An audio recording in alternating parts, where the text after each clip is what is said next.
Hi guys! Welcome to the fourth art stream of Inktober. We're doing it a little early today because I am awake and able to do it early today, and also because I'm over at Alch's place. Got here early, which I'm sure is bound to upset him, but don't care. Hi, everybody. Oh yeah, and Mikella is here. Yo. She's here to help me monitor the stream so that I don't have to do it this time. I can just focus on doing the art and making cool conversation. Today we're going to be doing a John Constantine piece, which I actually drew for an art stream a while ago as a part of a vote, and people voted for DC Comics, so I ended up doing John Constantine because DC/Vertigo are, I think, owned by the same company. Whatever. Anyway, I ended up doing a piece that featured him, and I liked it so much that I went back and I cleaned it up a bit. I edited it out a bit because the arm was wonky, but I fixed it up and I started coloring it, and it looks good. So we're gonna go ahead and work on that today. All right. So. There's infinity. Everyone. There's the infinity screen, I'm sorry. And here we have John Constantine. And unlike the piece I was working on for the last few times, this piece is actually not a thumbnail, so I don't have to resize it. So none of that bullshit that I had to do yesterday. Oh my god, that was a mistake on my part. I screwed up so bad. But this one's coming along much better, thank god. So... I'm also wondering how the audio will sound like, because we've never recorded in this room. Oh, that's true. So we don't know how echoey it is. So if it's echoey, please tell us in the comments below. And yeah. Once I sign on to my own computer, we'll be able to read them. Thank you. Just bring Twitch up on my phone and find out like how bad this is. Oh my god, that's... Take me off the group chat, guys. Oh my god. Okay, so my family is group chatting about what's going on with my grandma, but they're doing it in text messages, so I have like a billion different text messages right now. I'm like, please no. They're just trying to keep you in the loop, Red. I'm like, they love you. Oh, now they do. They never put me in loops. I'm just like, this is some bullshit. Alright, Let's find out. There's one person watching. Hello. Is that you, Mikella? Not yet. Okay, so it's not Mikella. It's somebody, though. It is somebody. Hi, somebody. Let's find out if we... Is that you, Mikella? Hey! Okay, so it's not Mikella. Sounds fine. Yeah, it doesn't sound too bad. No. Nobody's actually talking in the chat yet, so we're good. Alright, so I've already gotten the shading done, so now what we're gonna do is we're gonna do the highlights on his tan coat, because I've already done his skin and his hair, which came out, and it looks fabulous. Thank you. I worked very hard on that. Look, I even gave him dark circles underneath his eyes. Because he's just so exhausted with all of your crap. Just all the time. Just constant. Like I was like, I actually pulled up like a crap ton of references. I'm like, let's look at him in the comics, and let's look at him in the show, because that was kind of what I was basing it off of. Mm-hmm. And in the show, I'm like, god damn, he's got some really dark circles there. I guess I'm gonna have to actually put those in. John needs, sleep. Like, a good year of sleep. Of vacation, so that he can sleep and relax and enjoy himself. Enough of this trying to save the world nonsense. When has John ever really tried to save the world, though? I feel like he's only really just there to be like, I'm a part of the world and I live in it and I don't want to die. And that's why I'm here. Oh, he takes the Peter Quill approach to saving the world? Yeah, basically. Why do you want to save the world? I'm one of the idiots who lives in it. That was such a good line. It was. Wasn't it? So good. Ah. Nothing happened. Secret sign language conversation, everybody. You can't see. Woo! Because we don't have a camera on. Yep. Ha ha ha ha! We're funny. Well, we try to be. Yeah. Alright. What was it? I was actually listening to that episode of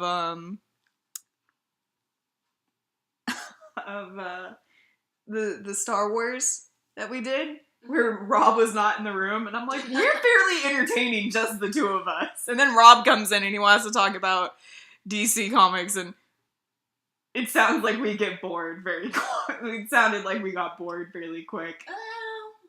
I think that's partially Rob himself. No offense to him. Yeah, we love him. But... We love him. Yeah. But he does tend to steal the conversation away from whatever it is to whatever he wants it to be. Yeah. And that is okay. Yeah. If you are like that single viewer, because my computer apparently has frozen. Oh, there we are. Nobody wants no sound, so that way... There's no echo chamber effect. There's no echo chamber. We don't need the infinite sound loop. So what I'm doing is I'm taking my airbrush tool, pen tool, and going in and adding some light highlights here for John Constantine's coat. And right now it's just on normal, but at the end when I'm done, I might switch it to screen just to see if I like that color better. And that just refers to the layer mask that's on the layer. Because Manga Studio, like Photoshop, has a neat thing where you can put different layer masks on various layers that you work on. And a mask is just how a layer interacts with the other layers that are there. I'm trying so hard not to burp.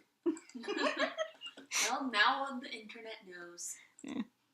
I don't mind if they know that it's like it's happening. It's just like I don't want to do it while I'm on camera or when I'm so close to the mic because I feel bad.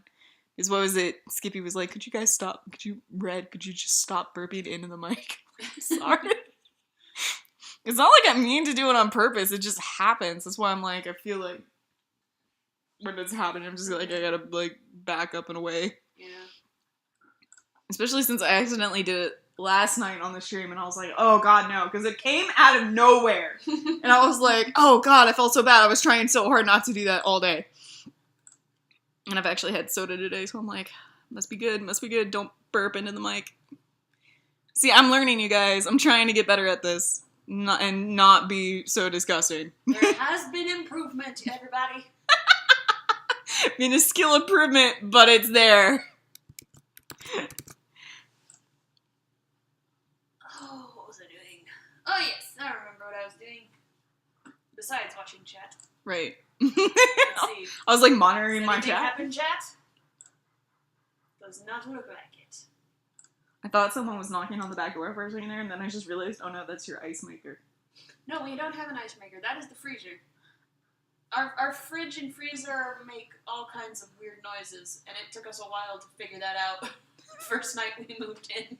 I was like, what the fuck is that? Because we're like, is that the door? Go check the door. We open the door, nobody's there, and we're like, who is in the house? It's just the refrigerator. It's just the refrigerator, you guys. Calm down. Like, I get strange noises right now at night, but it's just the demon rat that lives in my ceiling.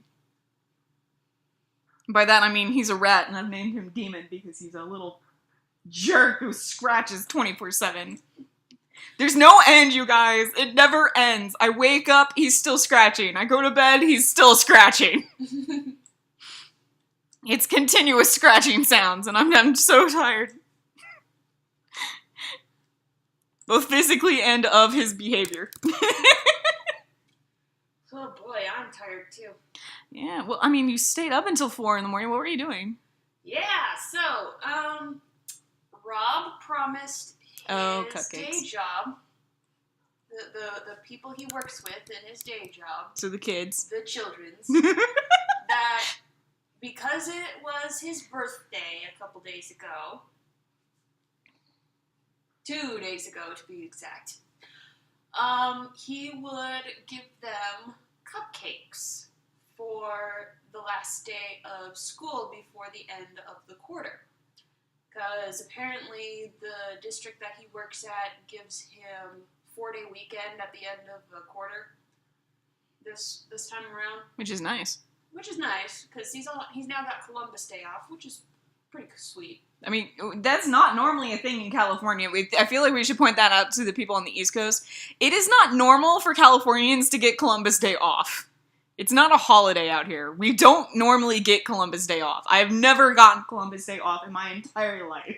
I've gotten Cesar Chavez Day off, but that was only because I was at Cal Poly Pomona, and they randomly decided it's either this particular day, or I think it was either Columbus Day or it was Cesar Chavez Day, and they chose Cesar Chavez Day. So, and I think there's like a really big push out, especially out here on the West Coast, to call it Indigenous Peoples Day. Yeah, which I know like a lot of the area around here already does that. And my mom's like, good, it should be. And my mom, who's a history teacher, is like, good, it should be that because Columbus was a jerk. Columbus was an idiot and a jerk. A murderous, idiotic jerk. Everyone. Like he just was. If you haven't watched the Miss Frizzle adaptation episode of Adam Ruins Everything on True TV, hashtag no sponsor, you should definitely go and see if you can find anything about Christopher Columbus and Adam. Because Adam ruins Columbus for everyone. Good. I'm sorry, but Columbus needs to be ruined. Oh, there's me, 6. To be fair, South Park recently did an episode about it, too. Yeah. And oh my god, I was dying of laughter the whole time. Well, I assume I haven't been keeping up on South Park. But I have a feeling, it being South Park, there's bound to be some comedy in there. Like, this season has been... Well, I guess this is the new season, but last season was really good. This season's been pretty good, too. The second episode in particular, I was just dying of laughter the whole time, and also going, they're doing an entire episode about Tweak and Craig and their gay relationship, and I've never been so happy in my entire life. Like, what was it, the episode where they, like, made them a couple? Mm-hmm. I was absolutely losing my shit the entire time. Because there was fan art I recognized from this yaoi art gallery that right now is offline, but, like, because it's under construction and has been under construction for over a year. But, so there's this yaoi-specific art gallery called Y Gallery.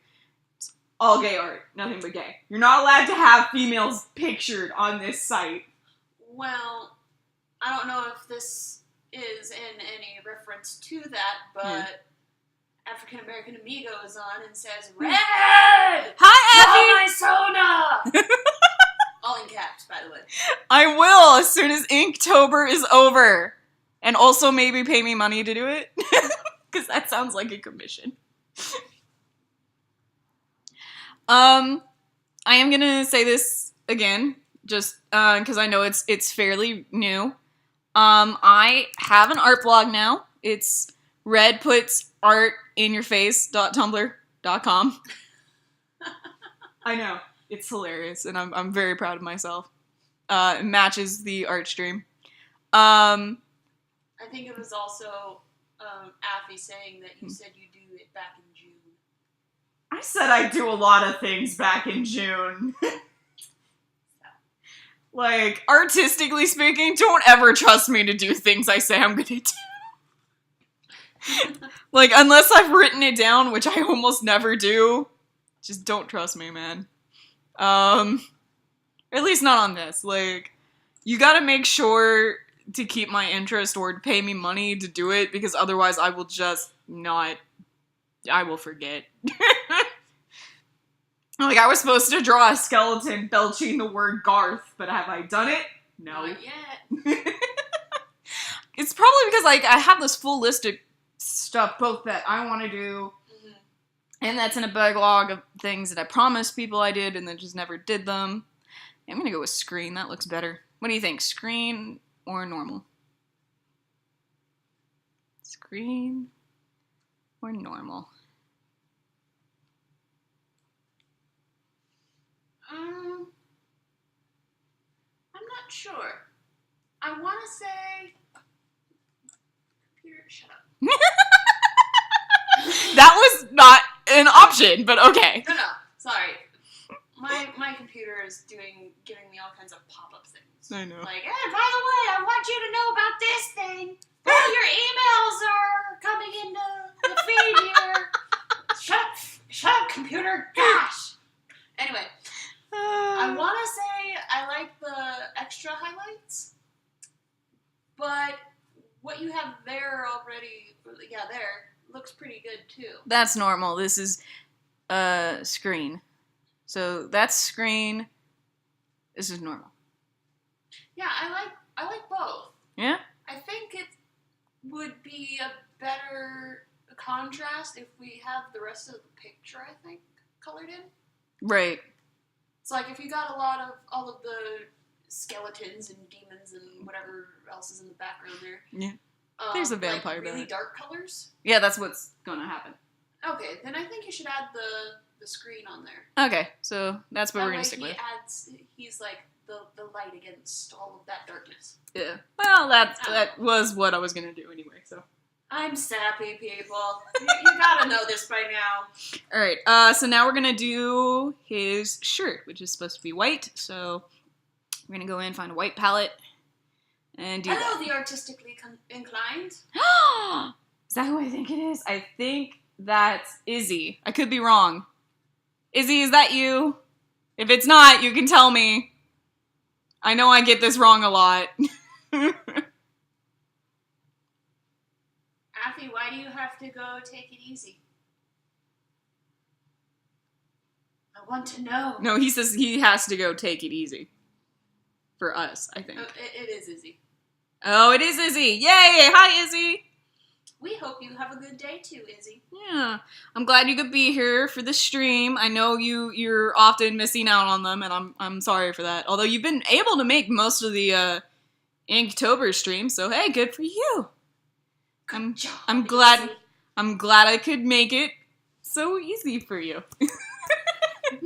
Oh wait, crap, I forgot. I need to add some. Do I need to add texture, or do I want to leave it the way it is? I don't know. Neither do I. Ah, fuck it. I'm gonna add some texture. Not a lot, just a little. And how we're gonna do that is I'm gonna go in here. Grab that. Izzy says, hello, not having a job helps. I've got one on Monday, though. Oh, yay! I'm glad.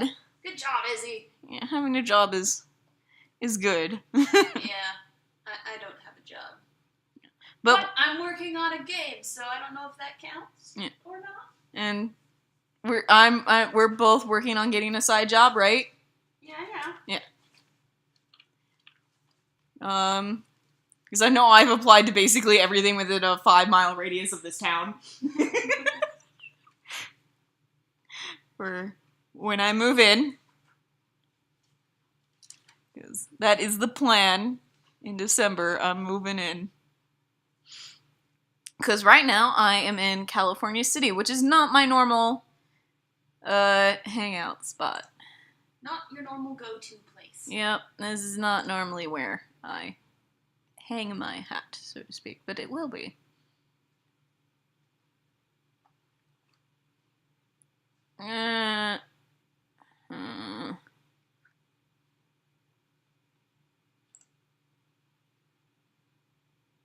There we go, that's better. I like that. What do you think? Ooh. Just a little. Fancy. Yeah, just a little bit of texture. There we go. Alright. And boop. And now we're gonna do his shirt. Alright, so. I'm gonna go back in and grab the color because I switched it out for a different one. Where'd my palette go? There it is. And Izzy, I'm not sure if you're familiar with her yet, but this is Mikella. Howdy. Yes, she is one of the 4 members of APG. Sometimes 5 if V manages to get up and come out and see us. Yeah. Which is very rare right now because V is very focused on her job. I've seen V. I've seen her.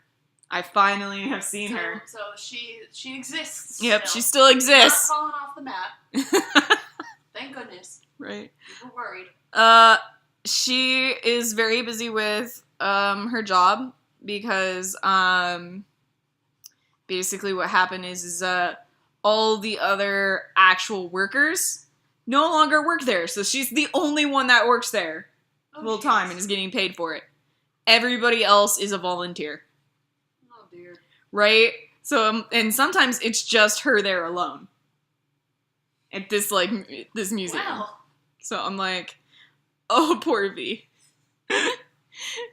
But she's been making an effort to get out more. I've seen her, which is nice. The only problem is like the event that we normally get together at, for each other, because we're both a part of the same social group. Trans group. Trans group. Yeah, trans social group. Anyway, basically right now it's just nothing but drama because this for those of you who have watched the last few art streams might know about this, but to catch Mikella up and a couple of you who have not seen it or seen them, basically what happened is this group, this non-profit group from Palm Springs has been steadily moving into Riverside, attempting to basically take over the trans groups that already reside there. And we're not non-profits. We are basically social therapy groups. The only fundraiser we hold all year long is on Trans Remembrance Day. And that's just to fund the event for Trans Remembrance Day. That's literally all it's there for. Okay. Is to fund the event for the next year. That's it. That's the only fundraiser event we hold all year long. It's a drag show. It's a lot of fun. It's a great way to basically say, yeah, it's really sad. We lost all these people this year. Our community, it hurts, but there's still hope. And, we invite cool keynote speakers. So basically this just pays for the event. And that's it. That's all it pays for. We hold it at the mayor's office, which is a huge thing because it's a very conservative area. Wow. So it's on the roof of the mayor's office, which is cool. And our congressman, who is great, Mark Takano, shout out, I love him. He's a great congressman. I voted for him. He's awesome. He helps to fund it. And last year he showed up, which was cool. Wow. So I got to shake my congressman's hand, which is awesome because I actually like my congressman and I voted for him, so it makes me feel good. I'm like, I voted for you and I like you, yeah. I can understand that. My mom and her partner voted for Barbara Boxer. Yeah. And got to meet her once. Yeah. Well, Barbara Boxer is a senator, not a congressman, but Well. Yeah. Basically the same thing. In the same vein. In the DC area, they go to the DC area to represent us and our interests at the Capitol. No, it's not the exact same, but it's close. Yeah. Close enough. Close Izzy, enough. What are you cooking for dinner? What are you cooking for dinner, Izzy? We want to know. I don't know why we want to know, but we want to know. I'm curious. Gives me ideas for later. What later? We're having pizza. There's so much pizza. I know. Oh my gosh.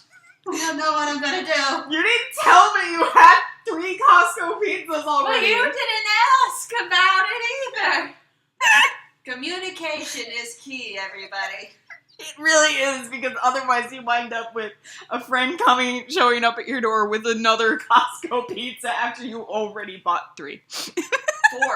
4. After you already bought 4, so now there's 5 in the house. Or at least 3. I don't know. I don't know how many's here. There is 3 whole pizzas in the freezer. Okay. And there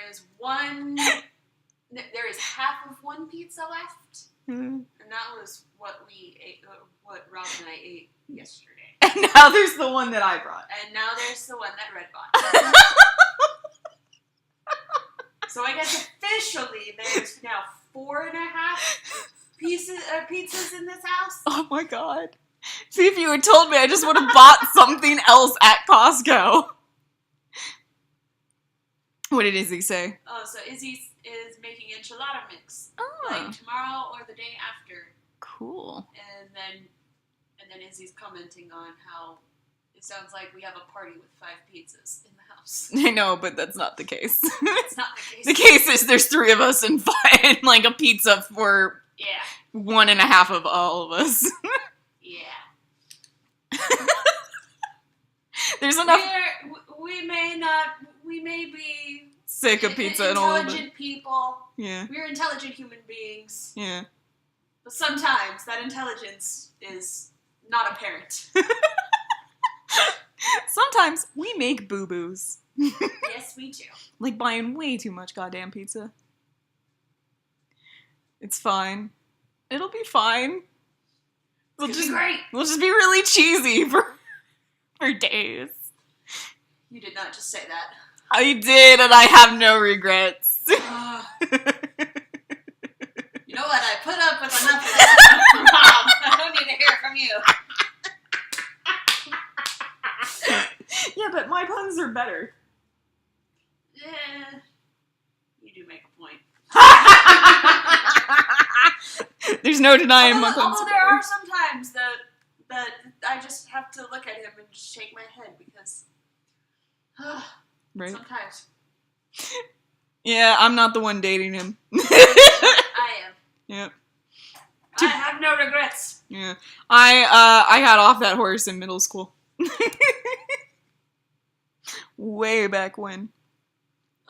Izzy says, I host a board game night every now and again, and I always just grab nuts and then make nut jokes all night. The benefits of having no friends with allergies. Yeah, we don't necessarily have that luxury over here. Do people have nut allergies? No. Rob has a lot of food-related allergies. Oh, yeah. He cannot do oranges. Oh, He yeah. cannot do avocados. And he has a coworker who cannot do, quite honestly, an amazing amount of things. It's 15:30. Thank you, computer. Just so y'all know. The funniest part about that is like, he's like, I can't do avocado, and I go, I just won't do avocado. I could very easily do avocado, it's just I hate avocado so much. I mean, he can do avocados, but after, a couple bites of it, Yeah? he will start getting a headache. See, So I don't know if that's necessarily, like, that's... allergies, but he does not feel well after eating avocados. I feel like maybe he should see an endocrinologist or something. Well, he doesn't need to because he knows he's related to his father. His father was allergic to the placebo. Oh, dear God. So... There's just so many health issues in his family. Yeah. Like, the thing is like, I love him, though. I crack up about it because I'm like, my family has, like, a moderate amount of health issues, and I've inherited, like, 2 of them. Except for the one that is recessive. And has messed me up. But it's easily manageable, and it's not actively going to kill me. And now. Oh, Izzy, are you saying that you are allergic to cinnamon? Dude, that would suck. Because Izzy said, nod, that's always hard. I think cinnamon is the only one I know of. Dude. Like, I am lucky in that my only allergy is to medicine. Same. I'm allergic to sulfa, and that's it. Amoxicillin. Can't have the pink bubblegum medicine, you guys. Oh, that sucks. I actually like the way that tastes. Well, I used to actually ask for it as a kid. kid. Like a marshmallow. So I used to ask red for it as a marshmallow.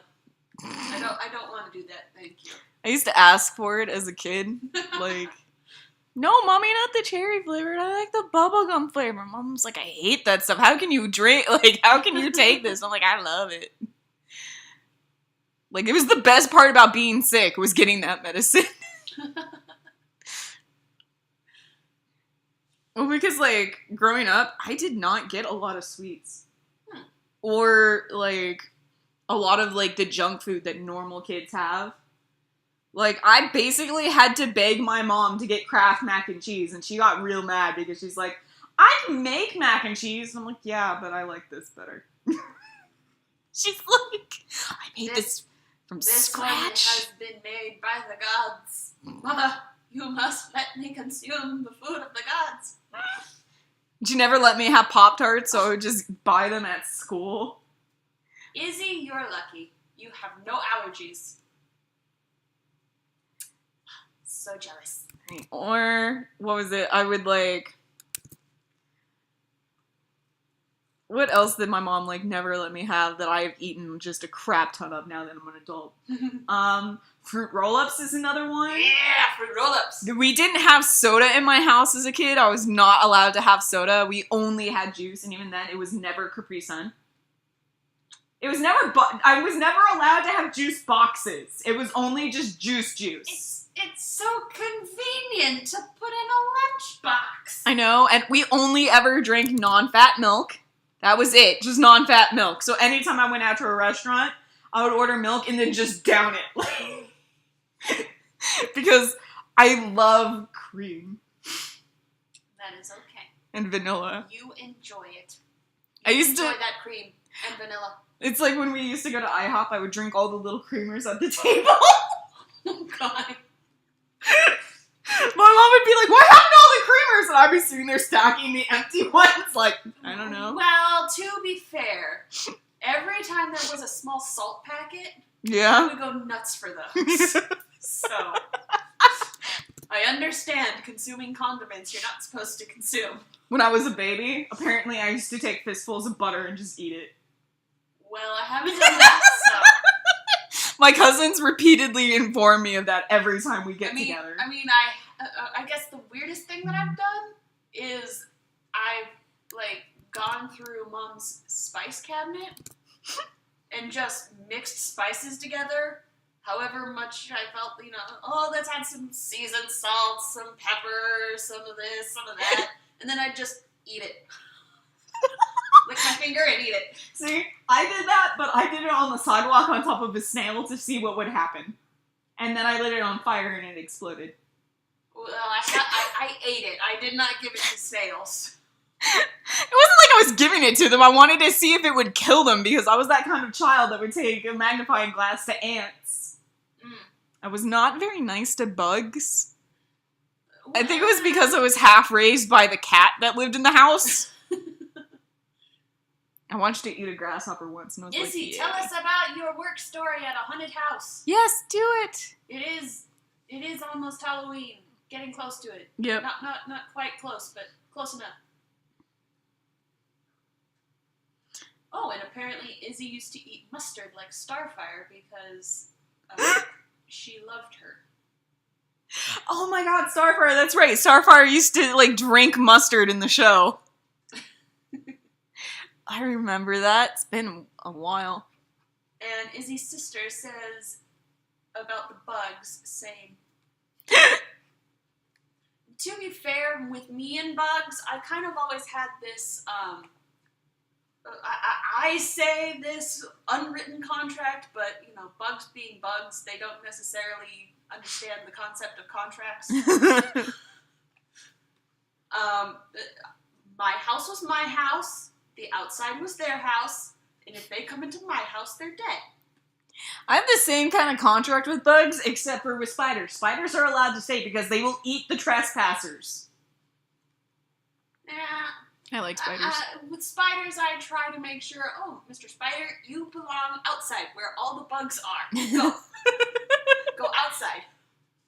I will sometimes capture them and set them free, unless I'm, like, super tired that night, because that's usually what happened. Wait, what was it I was saying last night on the Artstream? There is no way to ever fully have a 100% bug-free house. It's just impossible. Literally. True. But, you know, you do the best you can. Yeah. Yeah. Although at my mom's house, before I moved out, Yeah. we would get, I want to say centipedes in the house? No, I'm never visiting your mom's house. Nope, never. Like, I don't think they show up anymore. I think they're all dead. Let's Partially because maybe so. I've put them in too many, glass, things and just let them sit there. Oh, God. And watch them as they die. Because, like, I'm fairly, terrified of centipedes. Like, what was it? Monster University? The dean... Oh, yeah. The dean in that movie scared the shit out of me. I was like an adult watching that going, nope.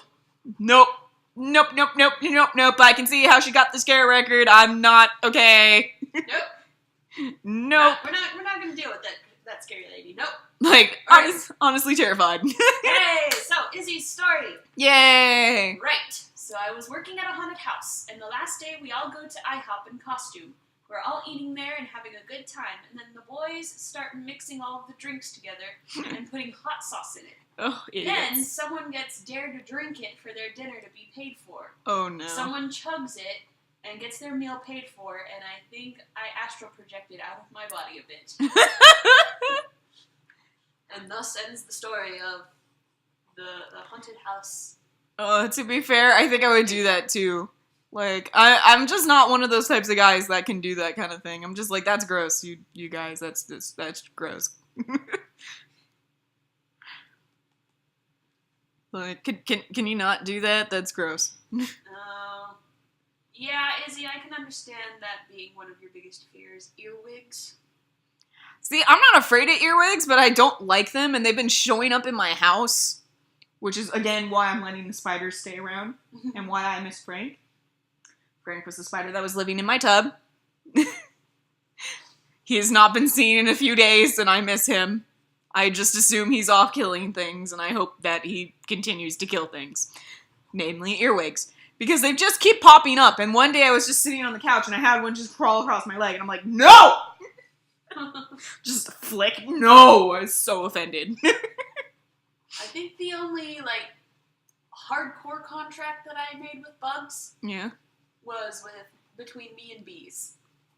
They keep a healthy distance away from me. I will not try to kill them. Because, gosh dang it. Me and bees, I swear. I think I'm just, like, there's some like, chemical in my body. You must just smell really good. Yes, because the first time that I got stung was at the beach. I've never been stung by a bee. Well, shush you.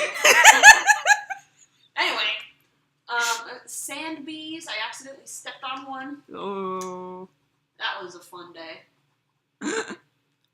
And I'm like, okay, bees bad, bees sting, bees hurt. No, we're not going to play with bees, okay.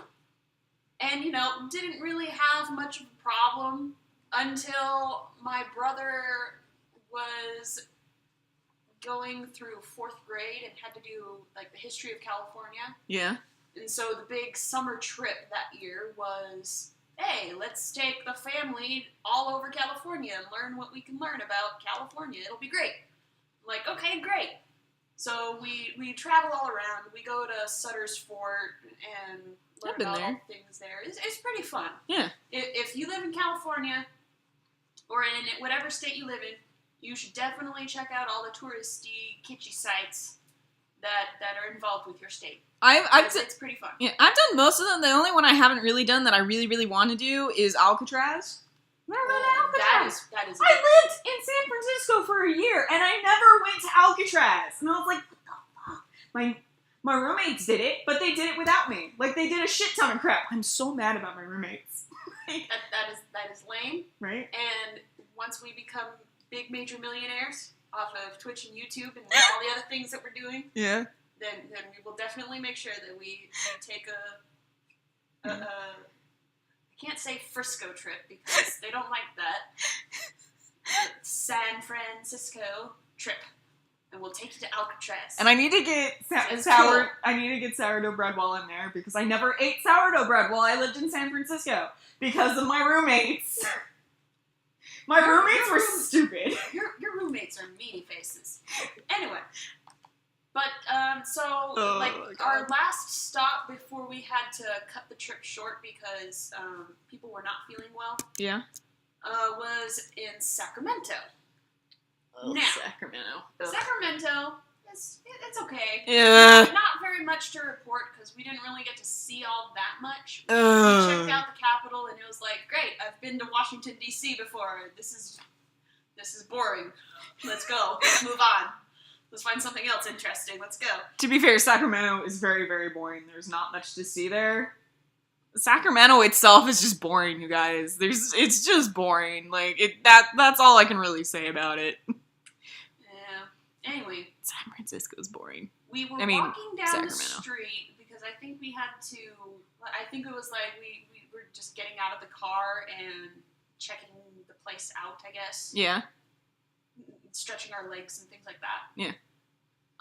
We were walking down the street. I think heading back towards the car, and all of a sudden I feel this really sharp sting in my elbow. I'm like, what the heck is that? And I look down, and there, all of a sudden, there's a bee. Just, I'm like, I'm walking here, bee. Why are you stinging me? You were the one who ran into me, you dummy. And so, yeah, ever since then, it's like, yeah, me and bees, we're not friends. I will stay as far away from bees as I possibly can.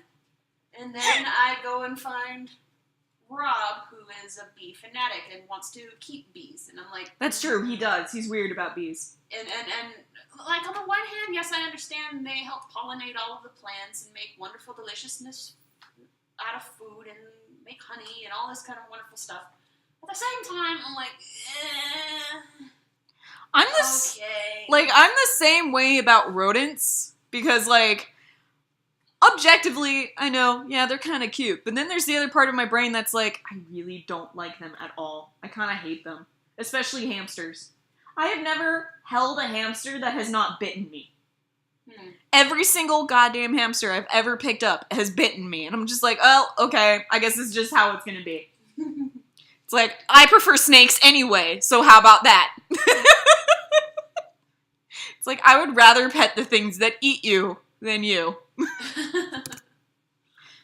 And again, objectively, I know rats are really intelligent and make great pets, but I hate them. I hate them so much. I hate the one that's in my ceiling. Izzy, I'm so sorry. What happened? Izzy got stung by a wasp in the car. Worst experience. Oh, that sucks. Yes. Oh, that sucks. Poor I'm sorry. Izzy. I'm so sorry. I actually have never been stung by a bee or a wasp. Ever. I've been bitten by, like, a spider before, and yet oddly don't hate spiders. And I've been bitten by a centipede and by a red ant. Not a fire ant, but I have been bitten by a red ant. We did have a nest of fire ants in our front yard once. We have a nest of, I don't know if they're necessarily fire ants, but maybe carpenter ants in the backyard. Anyway, so, like, I've been bitten by those things, but I've never been stung by a bee. I actually, speaking of sand bees, I used to, like, in the playground, I used to bury them just to watch them dig themselves out. I was a very weird jigsaw-like child as far as bugs were concerned. So Izzy says, Red, remind me to show you my snake being an idiot and biting me. Yay! I love snakes! And I love snake videos, and I've always wanted to have a pet snake, and that's part of the reason why I'm kind of annoyed of the no pet rule at all policy, because if it was just no cats or no dogs, I'd be like, here's my snake! And I would name him Mr. Fluffles. Izzy was mostly confused the whole way through.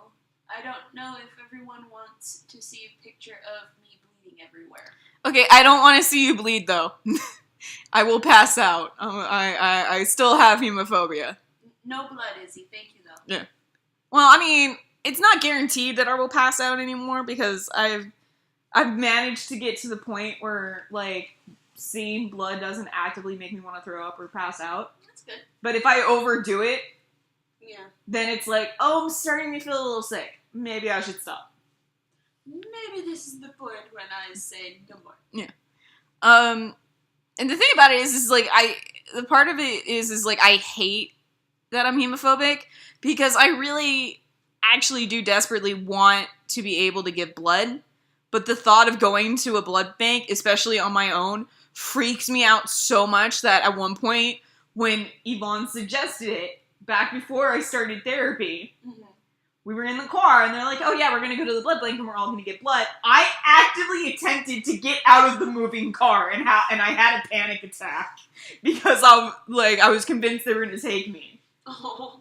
And I was like, nope! And I seriously reached for the door, unlocked it, and was halfway to opening it before they managed to pull me back. I sincerely noped out of that car. I was not having it. I was not gonna go to the blood bank. I've gotten better, but the idea of going on my own still not the best thing for me. I still need to go with somebody else, because if I go on my own, I will hands down freak out. At some point. Izzy, what story are you talking about? Because you said I didn't hear the story. You may have to repeat it. No. What story? Which one? I heard the blood bank and car story, but anything before that I missed out on. Oh, okay. Basically, it was just us talking more about bugs and bees and things. Yeah, and basically how, like, I'm hemophobic, so, like, I have an irrational fear of blood that I literally cannot control. Like, there's no thought process of, like, blood, ew, or blood, oh my god. It's, I see it, and then immediately my brain, like, whites out. There's no thought process. I went over this in therapy. My therapist is like, nothing goes through your brain? I'm like, no, absolutely nothing. It is an immediate reaction of blood, nope. I know with me, I guess I kind of have, like, a fear of bees because of all of my bee stings and bee-related experiences. That even the sound of, any sound of buzzing around my head, I flinch. Well, I mean, I do too, but that's because I'm thinking mosquito. No, even, mosquito buzzing is, like, just, I guess high-pitched enough that I can distinguish that from, like, say, a fly or a bee. But, like, if there's a fly zipping around my head, every single time it passes right by my ear, it's like I flinch and try to flick it away. Which, I understand now, if that were a bee, I should not be flinching and trying to flick it away, because that would require him to retaliate and sting me back. So, I know. Response is not a very smart one. I'm not claiming to be a smart person. I don't know, there's, like, a lot of, like, weird irrational fears in my family. Like, my mom is irrationally afraid of, needles. Okay. Although, this was really funny, because I actually found this out through my psychologist, that a fear of needles, a fear of blood, and fear of injury are all genetic, irrational phobias. So you can inherit them from your parents. Like, nothing actually has to happen to trigger that fear. It's just something that is genetically wired into your brain. You see blood, or you see needles, and you freak out. Or you get, like, the idea of being injured or sick just makes you freak out. Huh. It is apparently this, like, trifecta of fears that are all under the same category. Uh-huh. And they are all genetic. So if your parents have one, you are very likely to have one too. My mom is irrationally fear of needles, and I'm irrationally afraid of blood, which is apparently in the same trifecta. So my psychologist is like, physically, we probably think you did have a trigger, but honestly, you may not have ever needed it. Like, I actually don't have a problem with needles at all. I've never had a problem with needles. Like, I once, like, had to get a cap put on a tooth, and they come at you with the big needle filled with Novocaine. No reaction, just okay. Like, I do not mind needles. I don't mind the small amount of pain that comes with having them go into my arm. The part I hate is when they're sticking the needle into me to pull the blood out, and then I'm like, okay, just let me know when the blood starts flowing, and then I can look the other way. Yeah, I kind of had to do that with shots, but only because, like, me being the type of person that I am, I tense at, like, the drop of the hat. Yeah, and that's not good when you're getting a shot. No, it makes it worse. Yeah, they don't want you to tense up. So typically it's like, okay, we're gonna give you a shot for today, and I'm like, okay, go for it. Like, go for it. I did not look at all blindside me here. You know what cracked me up was when I was getting my HPV vaccine. Mm-hmm. Back when it first came out. So early 2000s. Get your vaccines, people. Yeah. It'll save your life. Yep.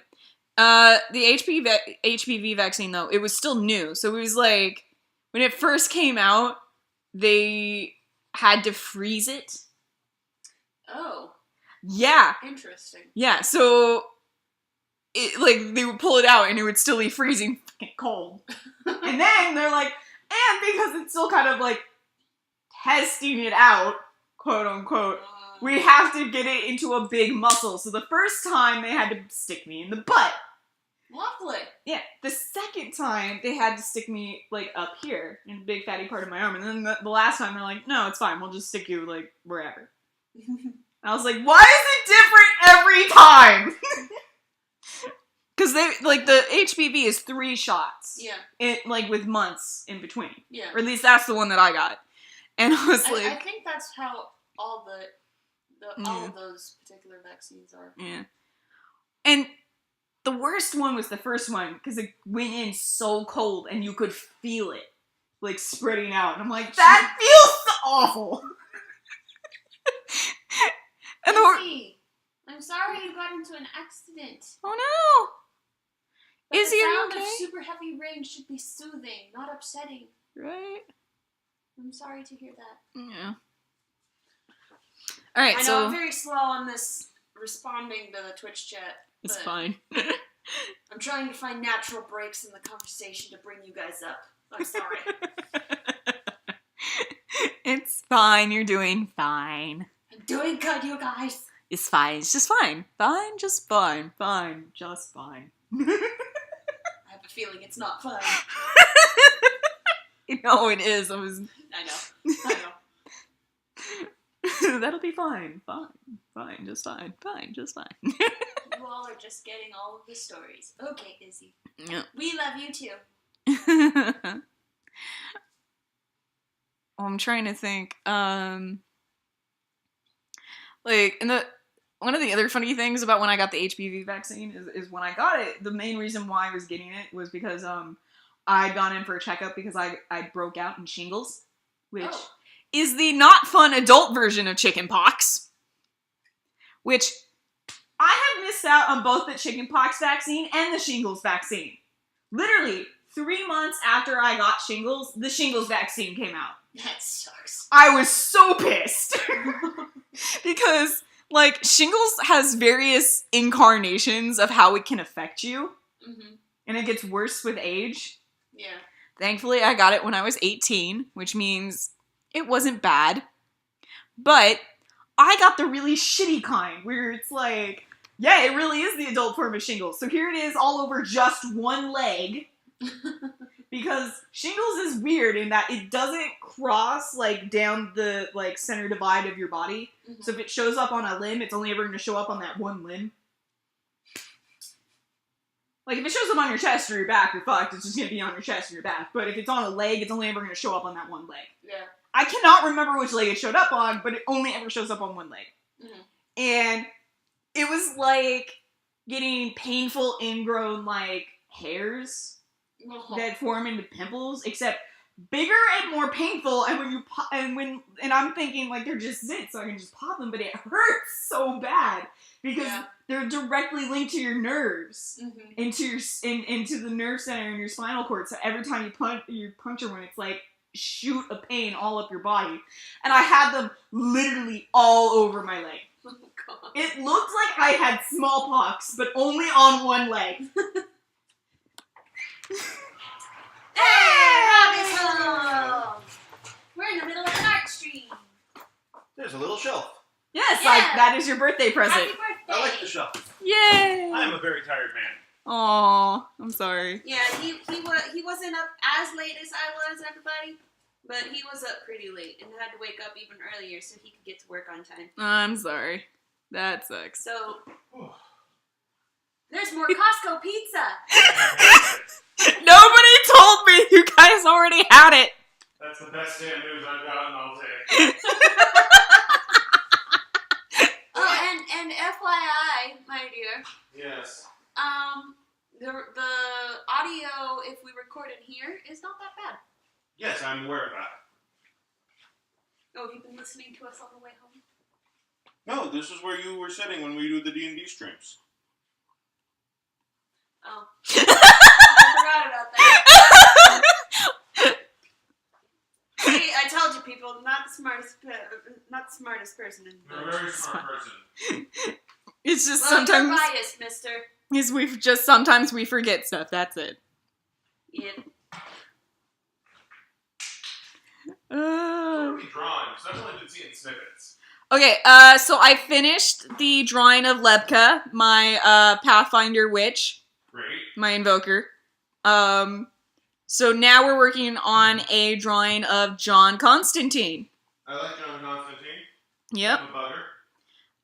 Because it was a sketch I done in an Artstream that I cleaned up and fixed a little. And now that I've got my new coloring technique, I decided to go in and fix him up a little bit more for Inktober, because John Constantine kind of has to do with creepy stuff, so. He does hang out with Batman a lot. Nothing's creepier than a man in leather surrounded by younger men. There's no end to Batman jokes. That's the best part about it. I don't know, I'm pretty sure Batman and Robin ended at some point. Yeah, and then it became Batman and Nightwing.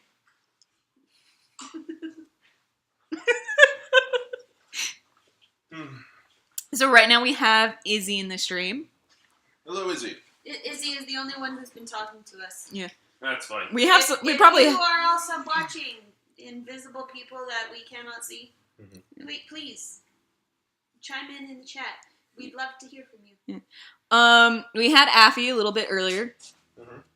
Happy had to go call It's 16 hours. something. So Take it easy, he said. the art streams have actually gone fairly well. Like, I've actually had at least 4 people every art stream, so. I've been looking at the stats. You've been doing good. Yeah. You know, except for that one day where I did not have an art stream because I had a migraine instead. Hey, they know I've been sick for the last 3 weeks. I've streamed, 3 times? And there's not been really any new episodes. I'm sorry about that. Hopefully this weekend we can get enough stuff ahead of time that we can alleviate that for October. Yep. I'm trying to help out by doing all these art streams. Thank Appreciate God for Inktober. I was actually having a conversation with my internet child, Jarvis. Jarvis! Yes, who we love. Jarvis is fantastic. Jarvis is not my actual internet child's name, by the way. That's just what I know them as. Anyway, Jarvis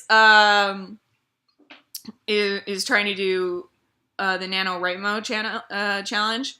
Mm-hmm. And she was freaking out about it last night. And like right as I was going to bed, she's like, Dad, I need help. I'm freaking out. And I'm like, The spiders aren't real. Go to sleep. I'm trying to sleep.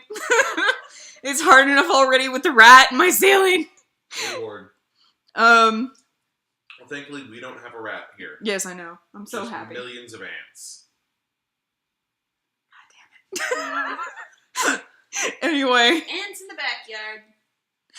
backyard. Anyway. So, I basically Discussion about told her, like, because she was saying, like, I don't know if I can do it, and you know, does that make me a bad writer, and da-da-da-da-da. I'm like, if you can't write, like a lot of stuff in a very short amount of time, that does not make you a bad writer. What? You got two different types of writers out there. You got your Michael Moorcocks and you got your George R.R. Martins. Some people, they're Michael Moorcock. They can knock out a whole novel in a month, brand new every time. Right? Yeah. Some people are George R.R. Martin. You look at one like, oh, there's 2 left in this series, but he might die. It's so true, though, every time. I'm just like, I know there's 2 more books, but he's gonna die soon. I mean, he might not. Knock on wood. Jarvis, Izzy says you just gotta try, man. Mm-hmm. Like, Also, who all is in the stream today? From the looks of it, it is Red, me, you, Izzy, and Rob or Alch. actually, Sometimes known. Because it looks like there's only 2 people in the chat, and I'm assuming that is me because I'm technically on the stream to I was check watching. the chat, and Izzy. I was watching. I actually had to quit the stream. So, God dang it. sorry, I was adding to the count. By accident. I didn't Just realize. you, Izzy. You're the only one chatting. Oh. Apparently, I was the other person. Huh. The other woman was me! Gasp. Shock. Scandal. Yes. Gasp. Shock. Scandal. But yeah, so if you do want to write a book very, very fast, look up Michael Moorcock's How to Write a Book in 10 Days. Mind you, it will not be the most original piece of work. You're not going to make the next Catcher in the Rye, the next Turtles All the Way Down. Those are the extent of books I've read that aren't fantasy novels. That's not true, I haven't read Turtles All the Way Down. You've heard of it, though. It's not out yet. I want it, kind of. There's part of me going I like, said that it was out. is it out now? I think so. It might be out now. Kind of want it. Like, there's part of me that wants to get Turtles All the Way Down because I liked Paper Towns, which means my Hawaii is falling apart. But I'm afraid it might be more in the Fault in Our Stars area of it, which is more my sister's speed. Because she likes, oh, this book made me sad. I don't like that. I like, oh, this book made me understand. Right? I'm trying to remember, what kind of pants does John Constantine wear? Does he wear jeans or does he wear slacks? Khakis. Khaki slacks, yeah, I figured. I think they're Dickies. Yeah. But yeah, no, so 10-Day Stories. Michael Moorcock wrote so many books because that's how he made his money, and he did it selling to publishers so cheap. So cheap that they would make him pay for the meal at business meetings. So. Izzy's laughing at you, my dear. That me? Yeah. Why is that? Those are the extent of non-fantasy novels I haven't read. Anyway, so. And she laughs. Anyway. So he would write these books, and by about the 12th one, he started to figure out how they're connected. It took him 12 to get to that point. So if you're going, oh, but I don't have this big sprawling character arc, come on. You honestly want me to believe that J.K. Rowling had everything planned out from the beginning? No. Authors like to put on airs, right? You tell me George Lucas had everything planned? No. Rowling didn't have everything planned. Tolkien only wrote shit down because his kid kept calling him on continuity errors. I love that, though. His kid was like, Dad, this doesn't make sense. Damn the boy. God damn it, now I gotta write more. So, like, don't worry about that. Yeah. You know how you start a story? You start with the simplest idea. Like, I've been writing the same book for 3 years now, and I've only gotten to chapter 5. Now, I will be trying NaNoWriMo this year, but I'm going to pace myself, so to speak. Although I don't realize that with pacing myself, I still have to finish it before Thanksgiving, just because of some of the family Thanksgiving events I have to do. Yeah, I don't ever bother participating in NaNoWriMo because I have to write for my job. That's true. And I just don't have the time. And then the other part of me is like, why would I do that when I can do things I enjoy and not punish myself? Like, I would rather not stress the fuck out. See, I enjoy it just as a personal challenge. Oh, fuck. Because after about the third I did that on the wrong... layer. Yeah. I know that pain. I know that pain. That was a mistake. I did that the other day, actually. I was making, like, a little fake thing for my job. Yeah. It was a real... You know what I mean. It's a real thing, but I was doing something in GIMP. Yeah. And I go like, oh, I'll put this here, because this will help me figure out where to fold the paper when I'm done. And it's on the wrong layer. And if I put it there, I can't remove it later, and shit. Oh, and now it's on top of all of the other art. Fantastic. To be fair, though, because I only did it in a couple of brush strokes, I could go back and easily just boop, boop. Thankfully, for me, it was just it was 2 brush strokes, but it was like, God damn it, I gotta go find the right layer and put this back. I just like to complain about things. Yeah. Shit.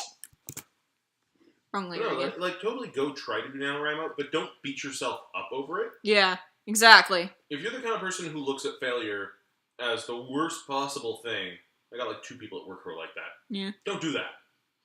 Right? By work, I of course mean the day job that helps pay for all this. Yeah. All this beautiful streaming. So teaching. Shh. Am I not supposed to talk about So it? I just call it the day job. They don't need to know I'm a fucking professional. Anyway, but then you have the other side of it, which is like, if you're the sort of person who looks and goes like, well, I messed up. Time to try again. Go for it. Like, honestly, I'm just looking at it as this is a chance for me to finally knock out the thing I've been wanting to knock out. Yeah. So I probably got about 50,000 words to add on to it. I can do that. I'll have a book out. And then I can quit being a professional. Then I can be a professional, not a professional. What would you call that? I will be a professional amateur. A non-professional professional. I like professional amateur. I'm just going to put that on my business cards from now on. You know, I'm a professional amateur. There you go. I am great at starting things.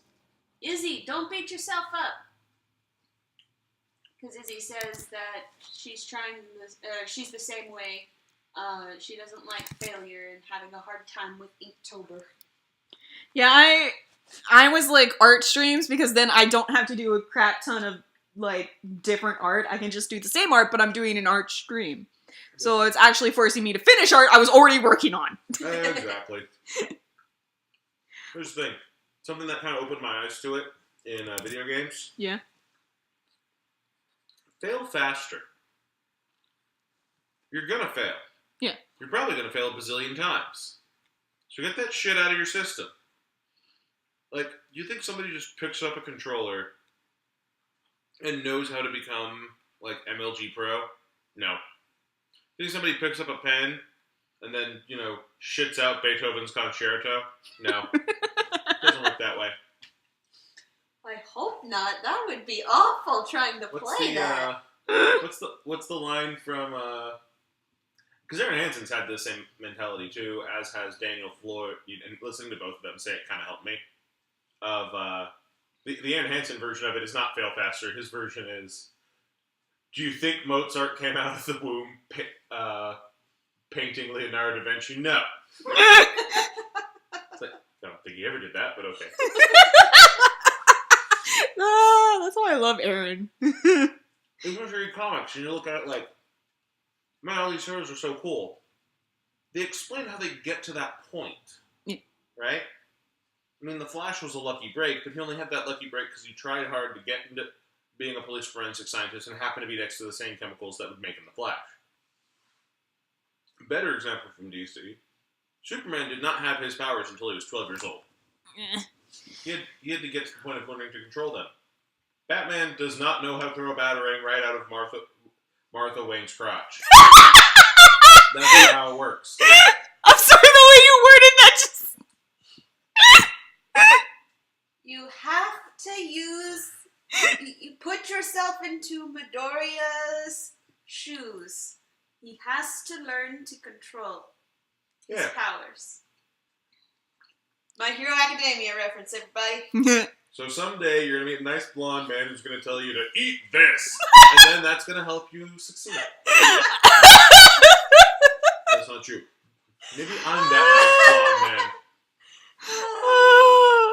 I love that show. That's my favorite part of that show. Eat this. No, not that part. Mm. Oh, Yeah. okay. But yeah, so like, I'm telling you right now, go ahead and fail. Then fail again. If your failure doesn't kill people, don't worry about it. Don't go on that chaos theory bullshit. No, don't think that whole, oh no, I farted on stage and now that's going to kill a butterfly from flapping its wings and now 500 people in China are dead. None of that. No. I want you to think about it,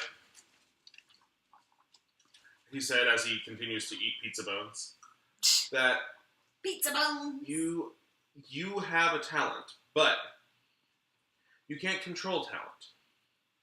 You have luck, but you can't control luck. You can control skill. So keep trying until your skill modifier is as high as humanly possible. Like, for instance, I've gotten much better at my art. I'm actually proud of myself now, but I mean, I used to be in a place where I hated my own artwork. I hated doing it. The thought of doing an art stream honestly terrified me because I hated my own artwork, and I was like, why would anyone want to watch me draw? But now I've gotten to a place where I'm decent enough at it, where I feel like I'm confident, I'm finally doing commissions, and I feel proud of myself enough to be like, yeah, I'm a good artist. I'm not great, but I'm good. And, you know, that took me years of therapy and years of practice. So it's never, like, gonna be immediate. And even this, it's the same thing with my writing. Like, I was always good at it. It just took me forever to figure out that's what I wanted to do with my life. And then figure out, you know, I still have to go to school for it so I could get even better. Yeah, I will say that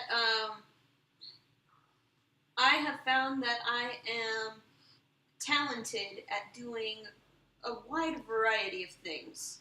Yep. It's almost annoying how many things that I am talented at. Right? Because it's like, okay, most of the people who usually have like a single talent, they're like, yeah, this is what I'm gonna do. This is what I'm gonna do with my life, and everything is gonna be great after that.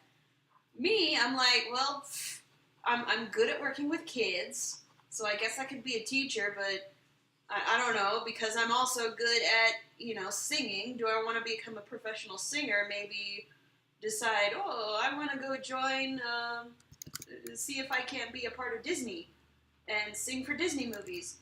But at the same time, I have now recently found out that I have quite a knack for programming. So do I want to do that with my life? And I guess I've kind of been sequestering myself in like working towards education and getting education in singing. So it's very, yeah, my life's a bit of a disconnect. Like, it like, you know, and the thing is like, everybody's like, oh, you have to be good, like, the best at one thing. It's like, nobody's ever the best at one thing. There's always gonna be somebody that is better than you at one thing. Yeah. But the good thing is that you can be good at multiple things. Like, for instance, I'm pretty decent at knitting. I'm pretty decent at art. I'm excellent at writing. And I kind of like singing. I don't know how good of it I am at it, but I'm not bad that people want to tell me to shut up. You can hold a tune. I can hold a tune. And I'm pretty good at cooking.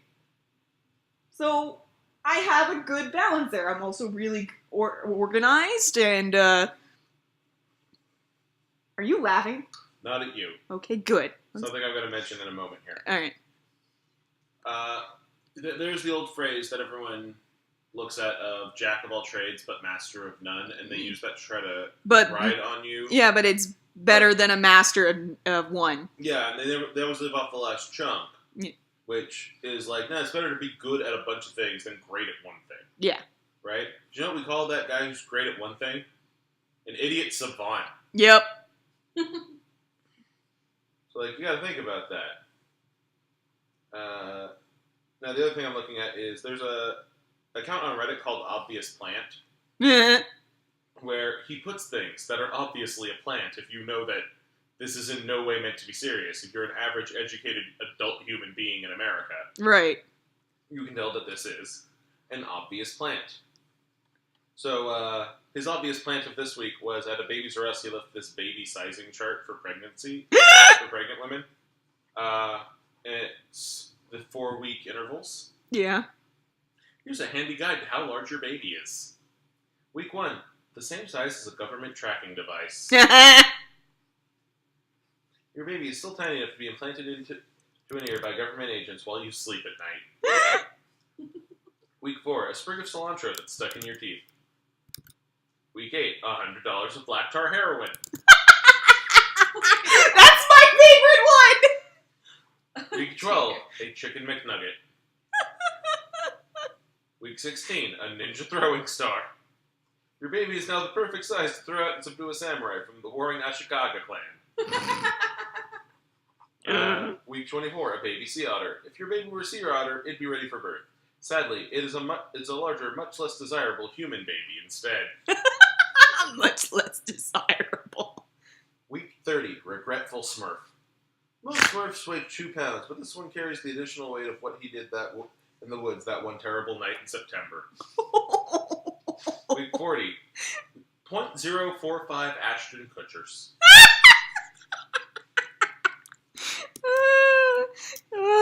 Just to read, the perfect birthing weight for babies is exactly 1/22nd the size of acclaimed Hollywood actor Ashton Kutcher. It's like, come on, Obvious Plant. I do love Obvious Plant. He is great at these. Yeah. What's going on in the chat? Is it still just Izzy? It's Izzy. I see some laughter. Yeah, I think Izzy's laughing at your Obvious Plant thing. These are the different breeds of cat. So gray with a little bit of white on its face is called an asshole. Orange with stripes is an asshole. That beige one with the black face and the blue eyes is an asshole. They're all assholes. They're all assholes. Especially that cat. My cat is an asshole. New person! Hi, new person! Hi! Watch as we Vasane. pounce on her. Wait, the same? Vasane. Vasane. That's Balin, my best bear friend. Hello, Hello, Bailey, Bailey. best bear friend. I'm fairly certain. So, just to double I think so, check. because Vasane just went Yep, that's Balin. I love him. He's a good bear. No offense to Peter, who is also a good bear, but just Balin is my best bear friend. Alright, Barely certain. we're about to check how many followers we are at so far. Hit the 3 dots on the screen there, Mikella. 3 dots next to events. But 3 there you dots. go. How many are we at? Followers, 45. 45 followers. We are still 5 away from being able to hit that first big milestone of 50. When we hit that, we can actually turn Twitch into another revenue stream. That'll be fantastic. Yes. Then you can throw bits at us and watch us continue to Twitch. And then you should probably call a doctor. Cruel people.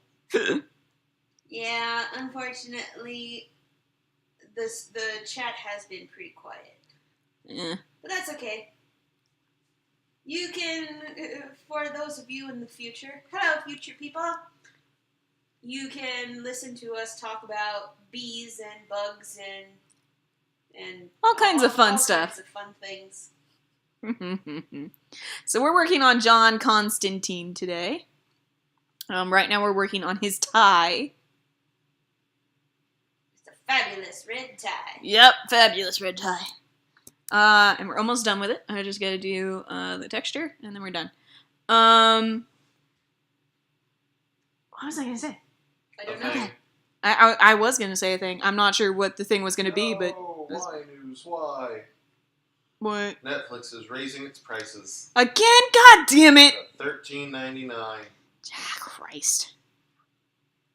which is the Ultra HD tier.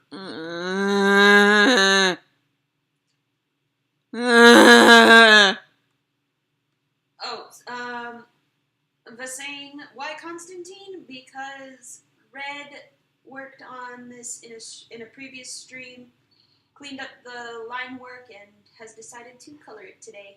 Yeah. Well, I was already coloring it, but basically the main reason why I wanted to go back and work on it was because it's October. Constantine's kind of creepy, and I was already working on it. And plus, since I've done it for another, and since I drew the initial sketch in a stream, I thought it would be a good idea to show the progression of, like, how far I've gotten on it in stream. So, yeah, there was an earlier Artstream where I actually did the initial sketch for this, and the thing is like, I actually had to go back and change a bit of it, because, the arm was wonky and off, so I went back and I changed it up. Like, it was really kind of shortened and messed up looking, but I fixed it up. It's looking really good. So we're almost done coloring in Constantine himself, and then we're gonna get into the background with all the demons and Vampire bats, it looks like. and ghosts and ghouls and stuff that I was drawing in there. And this is yet another one. We're going to make it kind of smoky, but I kind of wanted to make it like a smoky coming out of a cigarette kind of effect thing going on. So that's fun. Well, the same likes it. Thank you. Alright, I'm trying to think what color buttons I should use for him. Thinking kind of silver just to go with the belt buckle. That way I don't have to do a ton of multiple colors. Yeah. Alch got me Alch is also known as Rob, for those of you who are new to the channel. Alch got me a sewing kit yesterday. Yay! And it's super cool because it has all kinds of colorful threads, and it has thimbles! I can give kisses to people now. Oh my god. I'm sorry, my family has basically been raised on all kinds of Disney lore. And since my dad's name was John, my mom's name is Wendy. Oh no. I was supposed to be a boy, and they would have named me Michael. So naturally, my younger brother has to be Peter. Yeah. Oh my god, that's why your name is Michelle. Mikella. Mikella. Why did I say Michelle? Because Michael and Michelle are very closely linked. Oh, also, probably because Robert mentioned his sister earlier. Probably that too. So, yeah. And Hook was my favorite movie growing up, so there's that too. Hook was a great movie, though. Robin Williams, we miss you. Why did you leave us? Because he died. Because depression sucks. It does. Speaking from personal experience, depression, it sucks. So I'm thinking I'm going to do brown buttons for his coat. Oh yes, so I brought up the buttons and the sewing kit. Yeah. Alch has some buttons that popped off of his shirts and they need fixing. Wait, what color belt does John Constantine have? Belt color. You were no help. I'm assuming brown? Like a dark brown? Yeah. That's probably what I'm going to go with, but, you know. It's good to know. Because nitpicky nerds are everywhere.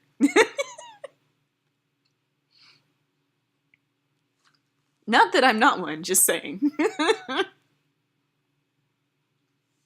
Ouch! What did you do? Well, before Red showed up, I was doing laundry, and I realized that we were running out of laundry soap. So we had the fixings to make our own laundry soap. So I started grating a bar of soap and accidentally sliced my thumb. It was bloody, but the blood's now gone. I'm glad I wasn't here for that. It was very small. It's a very small cut. Yeah. But it still hurts. What was with the exclamation there, Alch? Somebody put up a fan comic of My Hero Academia. Ah. Hiroshima asking everyone what movie they'd want to watch. You could totally tell it's an American, not just a translated Japanese one. Yeah. Because they're all American movies they're yelling out. Yeah. Like, Uraraka wants to watch Alien. Sue wants to do Pacific Rim. Etc. And then we get to Todoroki. It's like, Little Mermaid. Why? I like Ariel. She doesn't take shit from her old man. Oh my god, Todoroki! And I like the music. And then it goes to all of them singing along with Part of Your World. Yes! Oh, Todoroki is like my favorite character. I like him So much. on the last big car ride Mikella and I had to do, it wasn't the last one, it was 2 ago, right? I don't know what we're talking about. When we were talking about the different My Hero Academia ships because we were Oh, bored out of our minds and no Radio Land. And of course, some of these are straight ships, which apparently make them immediately horrible on Tumblr. But we were looking at it going like, well, which ones do we like best? I had some arguments because apparently it's the kind of show that makes a 27-year-old man want to force animated teenagers into relationships. And Well, it's either that or you start shipping your students together. Ew. That feels gross to say. Well, that's Anyway. apparently a thing on Pinterest, I will admit. Oh my god, no. Anyway. I wish my students would stop trying to quote-unquote date each other. It's like, great job, guys. The only restaurant within walking distance for any of you is a Denny's. Okay, but you do remember that we tried to quote-unquote date each other Yeah, when we were these their are age. 10-year-olds. Oh, Lord, no. Younger than us. Oh, Lord, no. Us on try one. Yep. Anyway. Ugh. Like, we were 8th grade. These are 6th grade. Yeah, no. Alright, so, My Hero Academia ships. One, I know it's the obvious one because it's the main one, but Deku and Uraraka, because they're adorable together, and I can't deny them that. They are cute. Number 2, the first gay ship to show up in here. Bakugo and Kirishima. Everyone was like, no, they're just bros. Really good bros. Oh, yeah, really good bros who sleep next to each other and cuddle. Yeah, that's totally what you would call it.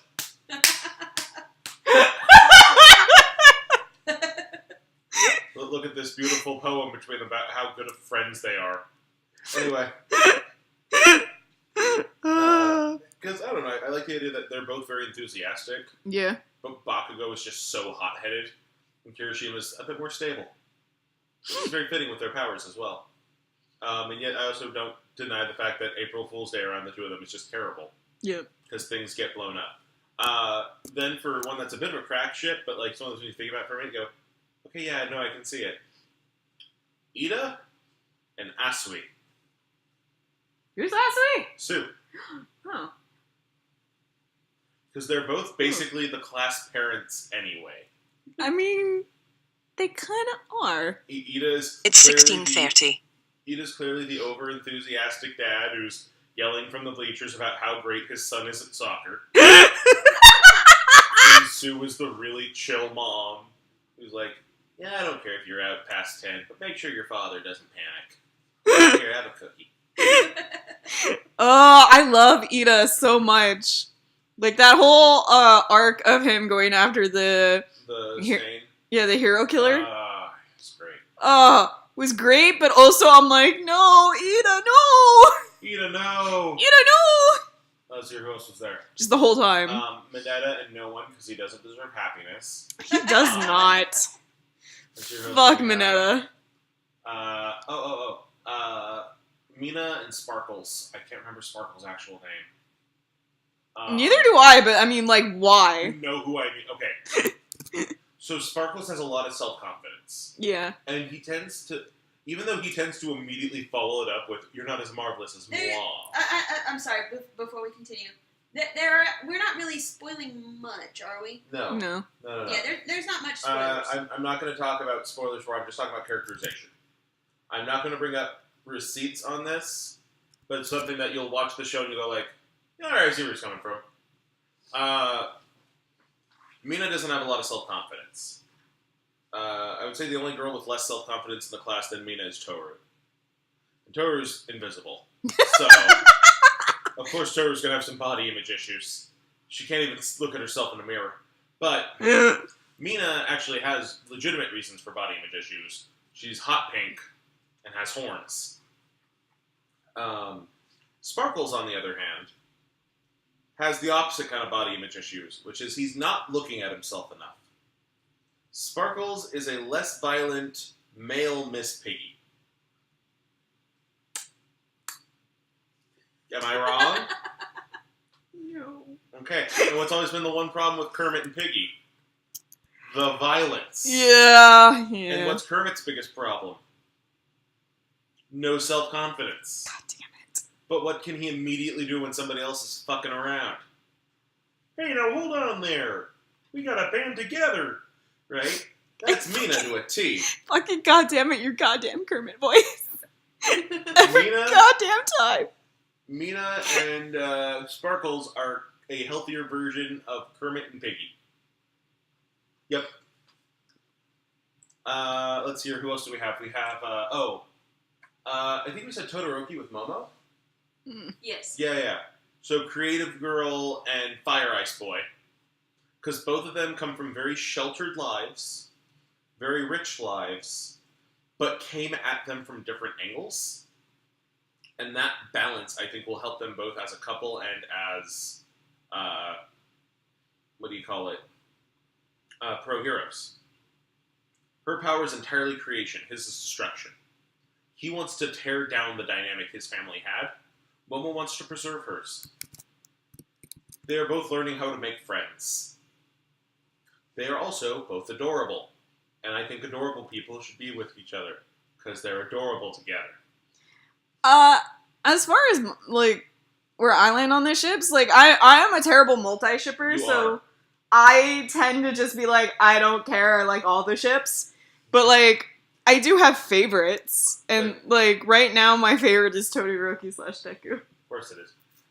Today in lines that, if it's Columbus, gay, I like it much better. Today in lines that Columbus probably said at some point, I don't care, I like all the ships. Happy Columbus Day, everyone. God damn it.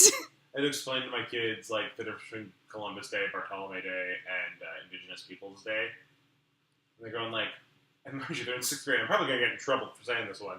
It's like, well, why don't you like Columbus Day, Mr. Alch? It's like, oh, yeah. I mean, Columbus was kind of a murderous dude who enslaved a bunch of people. Because my class is half black. Oh, yeah. So they immediately went, like, mind you, they also all swear like sailors. Italian sailors looking for India.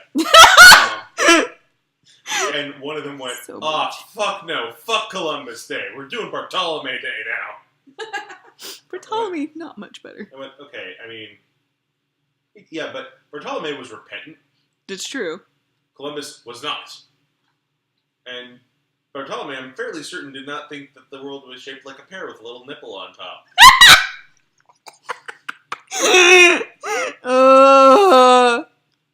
See you in a bit. The same. Bye, Dalen. See you soon. They said be right back. Yeah. So yeah. Though I'm also thinking about that. For some reason, I still cannot stop myself from not watching South Park. I love South Park. Though you do have to watch it with a grain of salt. If your entire political philosophy is coming from it, go watch something else. Yeah. It's the same thing with Rick and Morty. Like, Rick and Morty should not be like South Park. I can at least see why it's the basis of a political philosophy. Yeah. Rick and Morty, if that's the basis of any philosophy you have, other than maybe I should stop drinking and yelling at my grandson, maybe stop watching Rick and Morty. Right. Now, mind you, there's Wisecrack, which explains the philosophies hidden within Rick and Morty. Yeah. Which is a fantastic channel. Go watch Wisecrack when you're done with us. Not at the same time. Stay here. But no, Wisecrack's fantastic. I watch that every Saturday. Yeah. Like, I'll just sit down and binge whatever they had all week. And they have, like, a South Park episode and a Rick and Morty episode every week. I skip the Walking Dead ones because I don't give a shit. Yeah. I don't watch The Walking Dead. Yeah, exactly. But, like, if they go, like, oh, this is the philosophy of this movie, Yeah. it's like, I haven't even seen this movie, but I'm still gonna watch it. Nah. But anyway, they started talking about how, like, oh, damn, what was the one they did recently? The Simulacra for The Matrix, and then that came back in ABCs of Beth. And it's like, damn, they're on a roll with this one. It's weird that I'm liking Wisecrack so much, but I really love philosophy, like, as a concept. Mm. And I love taking my philosophy classes. Partially because I kept trying to corrupt my philosophy professor for 3 of them. And not in the way you think. So first off, both of you, which way do you think I would try to corrupt a philosophy professor? I don't know. My Yeah. brain's going into the gutter like it normally does. No, I was never on my knees, nor was he. Okay. I did get bit on the dick once in his class, but that was because of a Black Widow infestation. I'm sorry? Yeah, I got bit by 2 Black Widows, and I got no spider powers. So they did call me Spider-Man at work for a while. Because I had to call out and explain I got bit by a Black Widow again. It's like, oh, dang, you got bit on the arm again? I didn't say it was on my arm, Steve. Well, where'd you get bit? I kind of don't want to tell you. Well, I mean, I have to write it in. Got bit on the dick. And now it's like giant and purple and itches. And I'm very concerned. And he goes, I'm just going to write leg. Thank you. And my manager's nickname for me until he quit later that year was Spider-Man. He called me that all the way until, like, February. This was in July. Oh my god. Goodness. And I will say this. Any of those penis enlargement websites do not tell you about Black Widow venom, because it'll do the job. But the side effects are killer. I wouldn't do it. Anyway. Okay, Izzy says your students sound like a riot, and that they are effing dying over here. I'm glad you're enjoying this, Izzy. If you're really enjoying this, go share our stream with some of your friends. We're so close to getting 50. Right? Just 5 more people, man. We only need 5 more people. Make sure you're subbed over on YouTube as well. Yeah. Links down below if you're watching this live on Twitch, which you are, because this is live. But no, so you had so my philosophy professor loved Dungeons and Dragons conceptually. To the point of he owned the manuals. And would character build, but couldn't bring himself to play. Why the fuck not? Because it's like, if I start playing, I'll never stop. It's like, you literally need to have 4 other people to play. The logistics of playing will stop you from playing. Yeah, exactly. That's the nice part of D&D. It stopped us from playing billions of times. Exactly. But he didn't believe me. It's like, dude, I've been doing this since I was 12. Yeah, I don't know. I mean, you're still a young guy. You're only 5 years older than me, you asshole. Just play D&D with us when I'm out of your class. He never went for it. Oh, lame. And it sucks. The only other guy I knew who bought a psionics manual would not play. Now, mind you, since Pathfinder came around, they fixed psionics for Pathfinder. Yeah. And now that they have psychic and psionics for 2 different flavors, a lot more people are going for it. Yeah. Especially because of, this is the weirdest thing, the reason more people play psionics in Pathfinder than they did in D&D 3.5 Yeah. is because of D&D 4. Mm. Because D&D 4 fixed psionics. Ah. By saying, okay, no, it's not sci-fi rigmarole. Oh, thank God. It's a gift from the gods. Okay, see, now I'm fine with that. Like, my whole problem was I'm like, there's too much sci-fi in my fantasy And now. The thing is that, like, the reason this has all these weird names compared to spells Yeah. is that the spells were named by the old wizards. Hmm. The psionic powers were named by the new wizards of the modern age. Okay. And as for why it's a gift from the gods, because our gods are the 3rd set of gods, and the 1st set's coming back to take the planet back. Hmm. And the psionicists are there to stop them. Okay. Which is, like, a really nice concept. Yeah. And then Pathfinder kind of took parts of that and ran with it. Like, they changed the Duergar from being, no, we're not psionically gifted dwarves who hate everyone. Huh. We're dwarves who dug into a mountain and found one of the old gods. And they went like, and we dig. I can't remember the rest of the fucking song. Then, Dig. We dig. Dig, That's that's what we like to do. And then they dug until they found Cthulhu. And that's honestly the Pathfinder Duergar because of Dreamscarred Press. It's like, I fucking love this.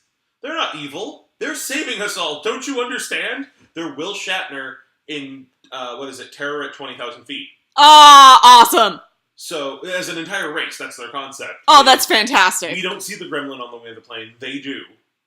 We just see the crazy dwarves doing evil things that are endangering us. And opening the emergency hatch and shooting. By the way, so with my kids, the end of the day is film studies. Yeah. Since we're in October, we're doing horror movies and the genres that came out of it. Yay! But I can't do many horror movies because they're 11. Right. And so, like, I'm not going to be able to show them Chucky or Alien. You could do the original Psycho. Even that one's too much for this district. What, are you kidding me? No, I'm not. But it's not even We rated. have a lot of very conservative religious parents. But. Yeah, I know. It's the mother at the end. Yeah, it's the reveal. Like, it's not even the shower scene? No, the shower scene's bad too. I can do the original Godzilla, which is next week. I can do Twilight Zone. Can you do Tremors? No. These bastards! Tremors is PG-13. I could do it if I had 10th graders. This sucks. But with 6th, 7th, 8th, and 9th, I can't do Tremors. As much as I would love to. Because Tremors is like the perfect monster film. I can do Coraline. Coraline. So that's how we're ending out the month before we move into Book of Life. Yeah. But in the meantime, because I'm the kind of nerd I am, I went like, well, wait, Twilight Zone and Godzilla are the the old one. Grandparents of Ultraman. And Ultraman is the grandfather of Power Rangers. Oh, Lord. So without Twilight Zone, there'd be no Power Rangers. Yeah. Which is one of those weird things, but it's all on the same lines as like going, without this scorpion, you wouldn't exist. That's true, though. Yeah, Welcome right? back to saying. And it's the weird part when people think of evolution is they think, oh, well, we came from monkeys. Yeah, but where'd the monkeys come from? They came from less monkey-ish monkeys. Where'd those come from? Fucking frogs? I don't know. And that's basically where people's ideas of evolution come from. Television evolution is the same thing of Buck Rogers leads to Rod Serling, leads to Ultraman, leads to Power Rangers, leads to Ben 10.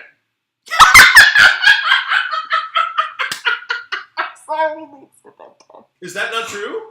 It does. It just cracks me up because my brain is immediately like Ben 10 as a Power Ranger, which is the best idea. And in fact, the Ultraman DNA in Ben 10 is super obvious. Yeah. Because Ultraman is dude gets an object that turns him into an alien. Yep. And then you get to Ben 10, which is kid finds an object that turns him into roll the dice 10 aliens. And like you could tell they were around the boardroom table at some point. What are you calling this? I got an idea for 5 aliens. So Mike 5, not good enough. Dick 6, God no. Kevin 7, I like the name Kevin, but we'll come back on the number. Lane 8, Mike 9. You used Mike already. Ben 10. Hey, wait, what was that one?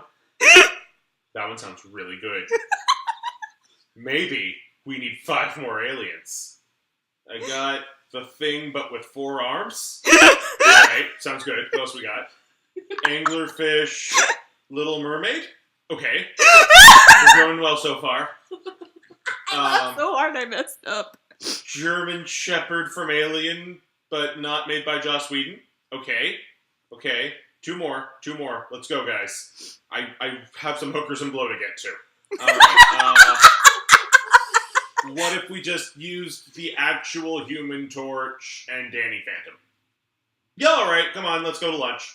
In a strip club down the street. Oh my god. And that's how Ben 10 was made. That's not true. Well, okay. Vasane says this is how it happened, definitely. And Izzy said that we might get flooded.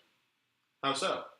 I think with followers. I will take flooded with followers. Flooded with water would be concerning. Because Especially we're in a since desert. We're in the high desert. We're in a goddamn desert. We better not be flooded with water. That is a pipe burst.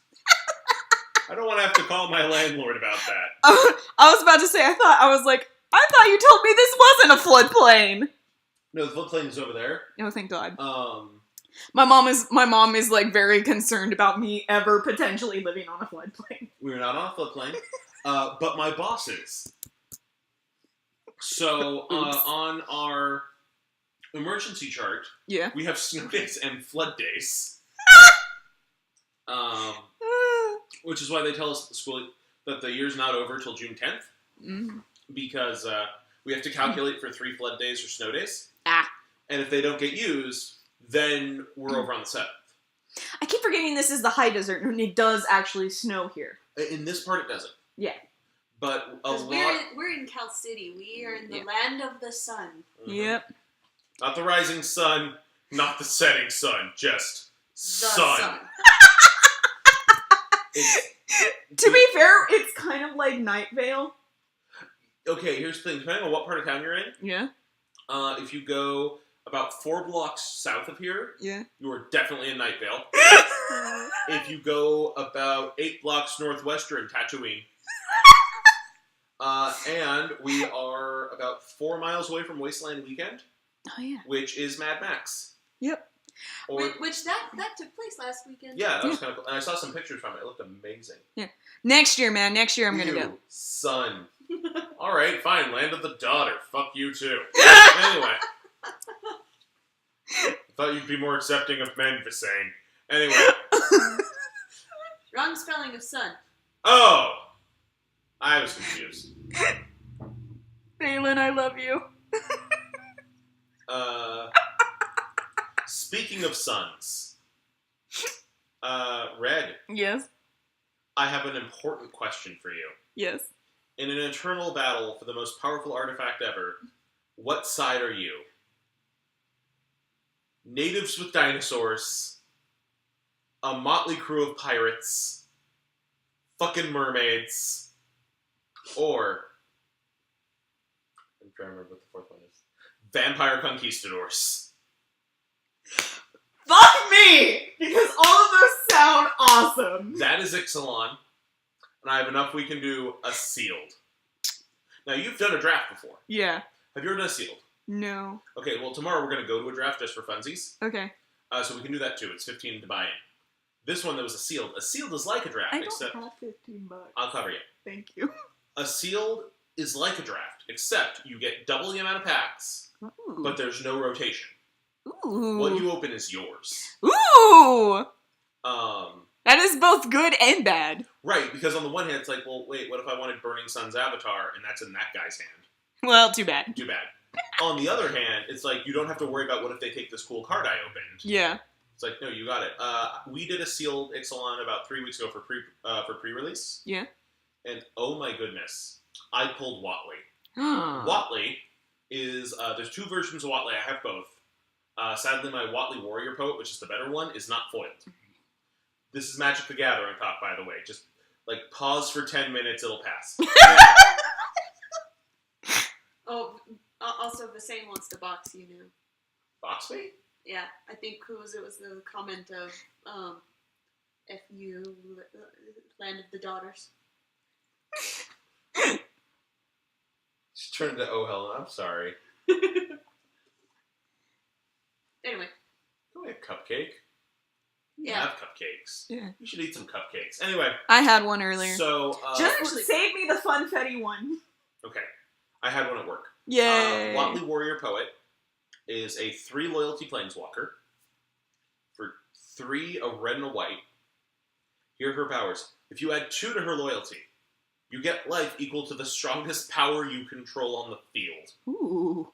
Considering the dinosaurs have a 9/9 in common, yeah, you're seeing the fun part here already. Alright. Her 0 is create a 3/3 dinosaur token, which is just fun. Hey, Watley's not going to get any stronger this turn, but here, enjoy this dinosaur. Oh, next turn, enjoy this other dinosaur. And then the next turn, I heal for 3, and then the turn after that, hello, dinosaur, how are you? No, but I'm sorry. I have to stop for a second because I'm laughing because this reminds me of a Pathfinder campaign I did. Mhm. Not with you. I figured. It was with my old group that fell apart because everyone was awful. Everyone was awful. Yes, of course. They were. It was like Tara and like a couple of other people that were just awful. Anyway, so they were all awful. Oh, we fixing the box. I'm sorry. I'm far away from the screen. I thought it said we fisting the box. I was really confused. Oh, fixing the boy. No, fixing the box. I'm terrible and I forgot you were streaming when I got home. ArchCon? Is that the Archer convention following us now? No, that's That's Appy, isn't it? no. No. That's my friend from Tumblr, Joe. Oh, okay. Hi, Tumblr Joe. Now, where did you come from? Where did you go? Where did you come from, Tumblr Right, Joe? Anyway. Oh dear. God damn it! He's had a long day. I apologize. There's so many puns. Anyway, I have had a long day. I'm running. What am I running off of? I don't know. Windows ME. Anyway, no, the best power for Watley though. Yeah. -X. You can take however many loyalty you want off of her, even if it kills her. Oh, nice. You can't bring her negatives, of course. Yeah. You deal you deal damage split equally amongst however many monsters you want, as long as it's split equally. Cool. Every monster you damage can't block. That's cool. This is a planeswalker that makes monsters. So now, it's like, oh yeah, so I have and this is what I did in my first game of the pre-release. It was fantastic. Dude had out a bunch of little 1/1 vampire tokens. Yeah. And a bunch of 3/3 dinosaur tokens. And he's wiping me. Okay. I'm down to like 11 life.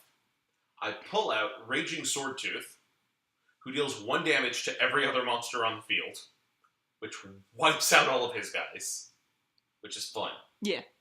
I do end up dealing like 4 damage to one I had with a big butt, but that's the nice part about big butts, is they can take damage. I like big butts and I cannot lie. And dinosaurs have big butts. It works out great. You want to watch my girlfriend as a T-Rex after this? Anyway, then Excuse me? That's an actual thing. It came to America riding on the heels of Monster Monsume and Miss Kobayashi's Dragon Maid. Okay, so you're not dressing me up as a T-Rex. Because that's what I thought too, and I was very excited for 5 It seconds. is an anime called My Girlfriend is a T-Rex. Okay. That we could reenact the opening with you in one of those T-Rex costumes. No, thank you. Dang it. Not right now. Dang it! That'd Maybe be fun, later. right? Right? Anyway. I Maybe really that's want to the get one of Halloween those thing. costumes. So anyway, I pull out Watley. I heal for 5 because of Raging Swordtooth. I heal for 5 again next turn. At this point, I've added like 3 more dinosaurs to the field. Then I have Watley create a dinosaur, and then I just swing for everything. It's fantastic. Alright, so anyway, that reminds me of this Pathfinder campaign I played. Mm-hmm. Where I was a dinosaur. Archcom said happy birthday. I'm saying thank you. Where Dinosaur Druid. yes, I was a dinosaur druid, and my DM forgot the rules for summoning, so I just kept summoning dinosaurs. Oh, wait. Oh, which rule for summoning? Like, you can't really summon more than one at a time, right? Yeah, you can. Oh, well then, okay, so anyway, I ended up summoning, like, a crap ton of dinosaurs. Like, the rule with summoning is, Yeah. if it's the same level monster as the slot you're using, Yeah? it's 1. Okay. If you go a slot below, it's 2. Sorry, it's 1d3. Yeah. 2 slots below, it's 1d4 plus 1. And 3 slots lower and below is 1d6 plus 2. Oh. So you could, and mind you, those are for the standard summoning monster spells. Yeah. There's some, including one I'm kind of putting into a book soon. Cough, cough. But there's some where it's like, oh yeah, I might summon 12 more creatures to the field. I just have no control over what I summoned. Vasane, his birthday was 2 days ago. Yep. Yeah. It was October 3rd, the day that I was supposed to come down here, but I forgot. Because I, for some reason, blanked and thought his birthday was on the 13th. I thought it was on the 13th. Yes, thank you for saying. But yeah, so I shall return, everyone. there's some very, very fun stuff with that. There's one that's like, I think, Elemental Onslaught or something like that. Yeah? Where you get like 1 huge elemental and 3 large elementals and a couple D6s of medium elementals, and a couple D8s of small elementals. Yay! And like if you're an elemental cleric, it's your element. If you're a druid, the elements are determined at random via D4 roll. Yes! That's the best. So it's like, and here's my Elder Earth Elemental and his 12 Water Elemental buddies. And like the one Fire Elemental I rolled who's hanging out with them, and he's really concerned about his friends now. Yeah, because Rob knows because he's played with me a lot. I tend to lean towards the divine spellcasters for some reason. What? No. Yes. I really, really enjoy playing them. I don't really know why. Because they're OP as shit. They are OP as shit, and I love it. But the thing is the DM that I was playing with, you know, the horrible group. Oh yeah. He thought that divine spellcasters were useless, and he hated divine spellcasters. So many who do. He worked so hard to make it so that you could not play a divine spellcaster unless you were an inquisitor. Which, I hate that class. I hate it so much. I see the purpose of the Inquisitor. It's kind of fun. Yeah. But why? Okay. My secret of great DMing. Yeah. Which everyone says I'm a good DM. And my buddy Gavin's is a great DM, and he has the same rule. Yeah. If it makes sense in the world, if it makes sense in the world, say yes. If it doesn't, say yes, but. Yeah. The only things you should say no to are things that would break the flow of the game. Yeah. So, we have 3 different situations here. We're going to play an Eberron game. Just to use my favorite 3-5 setting. What's the joke they've been doing on Tumblr? We love all of our settings, like Forgotten Realms, Dragonlance, Abergene. So Eberron, which is fantastic. Yeah. If somebody said, hey, I have this weird source book, or you can play a War Mage, and I want to play a Warforged War Mage. Okay. The answer to that should immediately be yes. Yeah. Because that's a cool idea. You're a fireball hurling robot. Well, anyway, so like he hated divine spellcasters, so I had to basically fight him to be like, no, you don't understand. They're not useless, and I will play a druid to prove it because druids are my favorite class. They get the best of all the worlds, like next to the witch. The witch is just pretty goddamn awesome. The witch is fun. If you don't like if you like flashy things, it's not great. Yeah. Which I've never been a fan of big flashy things anyway. I am. Yeah. The joke with druids is that cleric and druid are so overpowered that on the Giant in the Playground forums that I used to frequent, for 3.5 and Pathfinder, it was like, hey, I want to win the game. How do I do it? You play Codzilla. Cleric or Druidzilla. Yep. Codzilla. Druid's OP. And people who say Druid's not OP have never looked at Druid. Druid has an answer to everything. It does. Except for one thing. Wearing metal armor. Yeah. Oh no, I can't wear leather armor here. Well, I guess it sucks you picked a Druid then. But yeah, no. It's 17 hours. Thank you, computer. I'm sorry that your old GM was so... But the funniest part was I played the druids so well that basically he was like, no, you can't play them anymore. And I'm like, why? And he's like, because you're really OP as a druid. And I was like, that's because druids are OP! Well, there's also the level of, you want to make sure you're not breaking the play contract. Yeah. The play contract is, I promise not to break your game if you promise not to rocks fall me. So if you're the druid, if you're playing a druid or a wizard or one of the OP classes, your job as a player is to not break the GM's game unless he breaks his end of the bargain. Yep. If you have a GM whose entire idea of fun is killing you, make sure that is stated. That is the point of the game. Like, if we're playing Dungeon Crawl Classics, they know they're gonna die. That's the point of the game. John Constantine has blue eyes, right?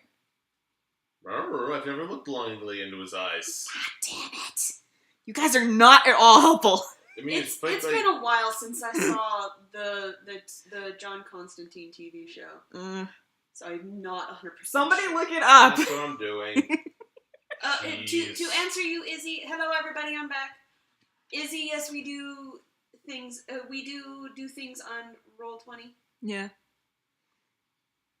Which is fun. I do have fun there. We're trying to get into the habit of posting or of streaming our D&D games with Alch here as our DM.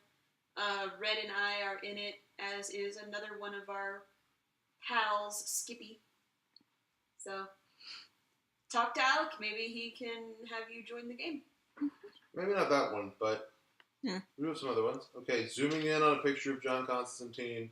Those are baby blues. Okay, good. Because I thought they were, and that's what I had planned. So it's good to know that I was right on the money. But first, I'm going to color in this cigarette.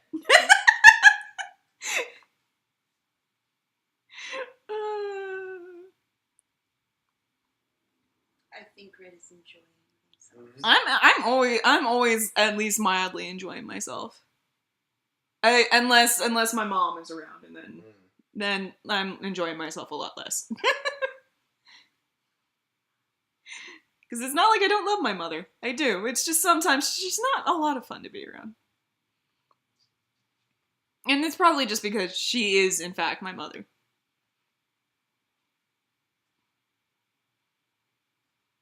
Like, some people can have fun with their moms. I'm just not one of those people. It's because my mom and I are, like, just too different. Like, our hobbies don't really mesh well together. Like, cross very often. Like, there's a few things that we really like. Like, we both like history. We do argue continuously about which type of history is more important and which one we like more. She likes modern history, and I'm more ancient history. Oh, you see, I don't draw a distinction. Yeah. I draw a distinction of linear history or thematic history. Yeah. I think thematic history is more important than linear. Okay. By that I mean thematic history is, has this shit happened before? Yes. Here's when. I wonder if we've ever had a society in which opulence created a huge gap of wealth. Yes. Yes. I wonder if we ever had a society where it was okay to eat 5 cakes in one day. Yes. I mean, yeah, but don't let the poor people see that.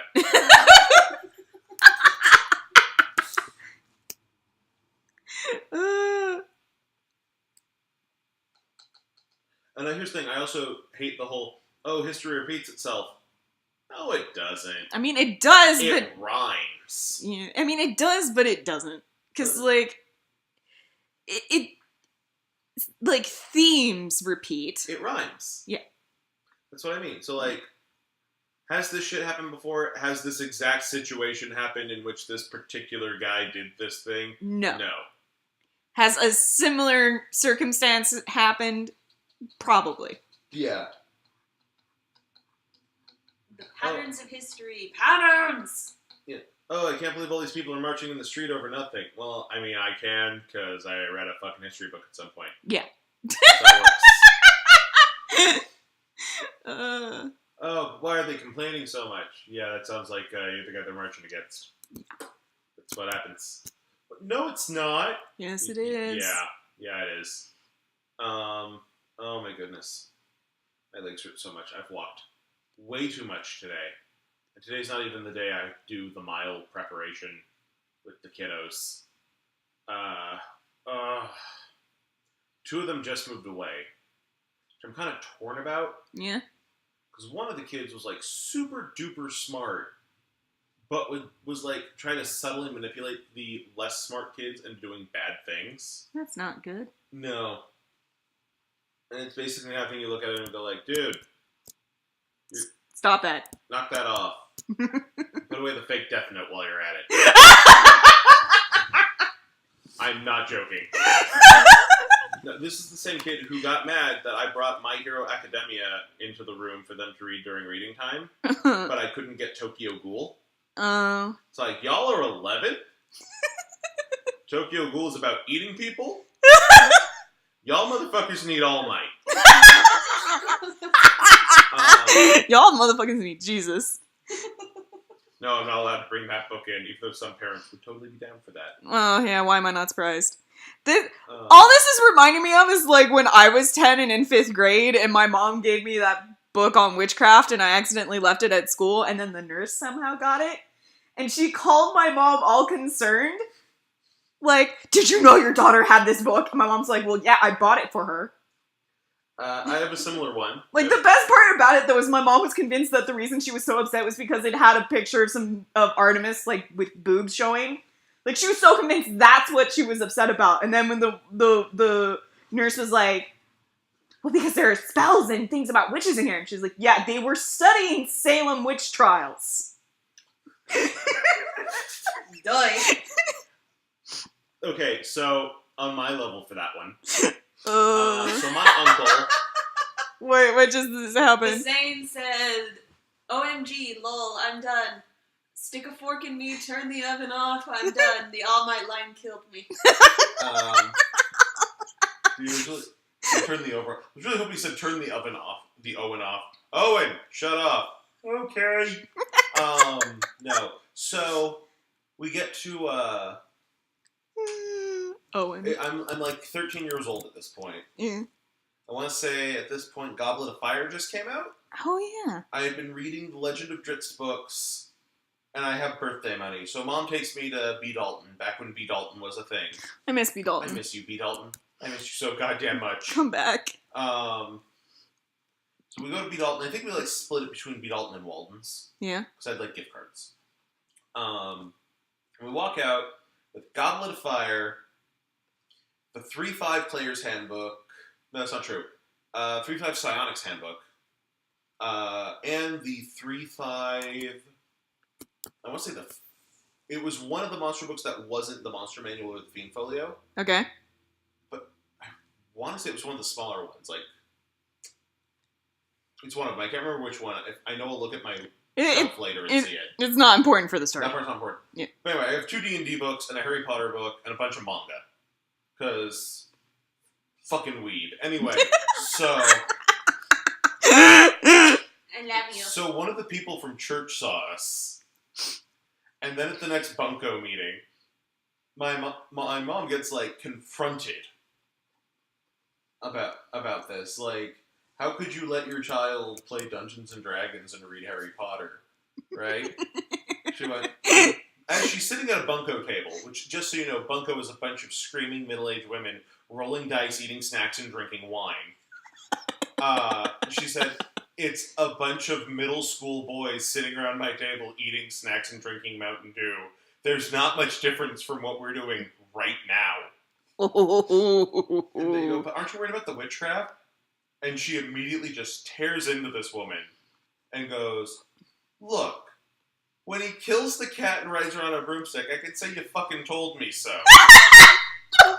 But until then, let my kid gamble the way he wants to gamble, and I'll gamble the way I want to gamble. It's your role. This is why your mother reminds me of my stepmom. Yeah. My mom and Linda are very similar in that regard. And it's so funny because we have to clarify her Linda, not Yeah, my yeah, Linda, because yeah, my mom's name is Linda too. Well, your mom's always been pretty cool in that regard too. Well- of, like, letting you do what you want. Well, that's because, like, my mom raised me as a Unitarian Universalist because basically her views on religion are, I don't give a fuck, maybe Jesus. Whereas for me, this is the weirdest part. I kind of came up into a weird Maybe version of Jesus. what's his name? The Gambit. Yeah. It's not Sartre's Gambit. The whole, if there is a God and I believe in him, then I go to heaven. If there's not a God and I believe in him, nothing happens. If there is a God and I don't believe in him, I go to hell. If there isn't a God and I don't believe in him, nothing happens. So, most prudent solution, believe in God. At which point they go, that's not who you're supposed to come to believe. I mean, I'm hedging my bets.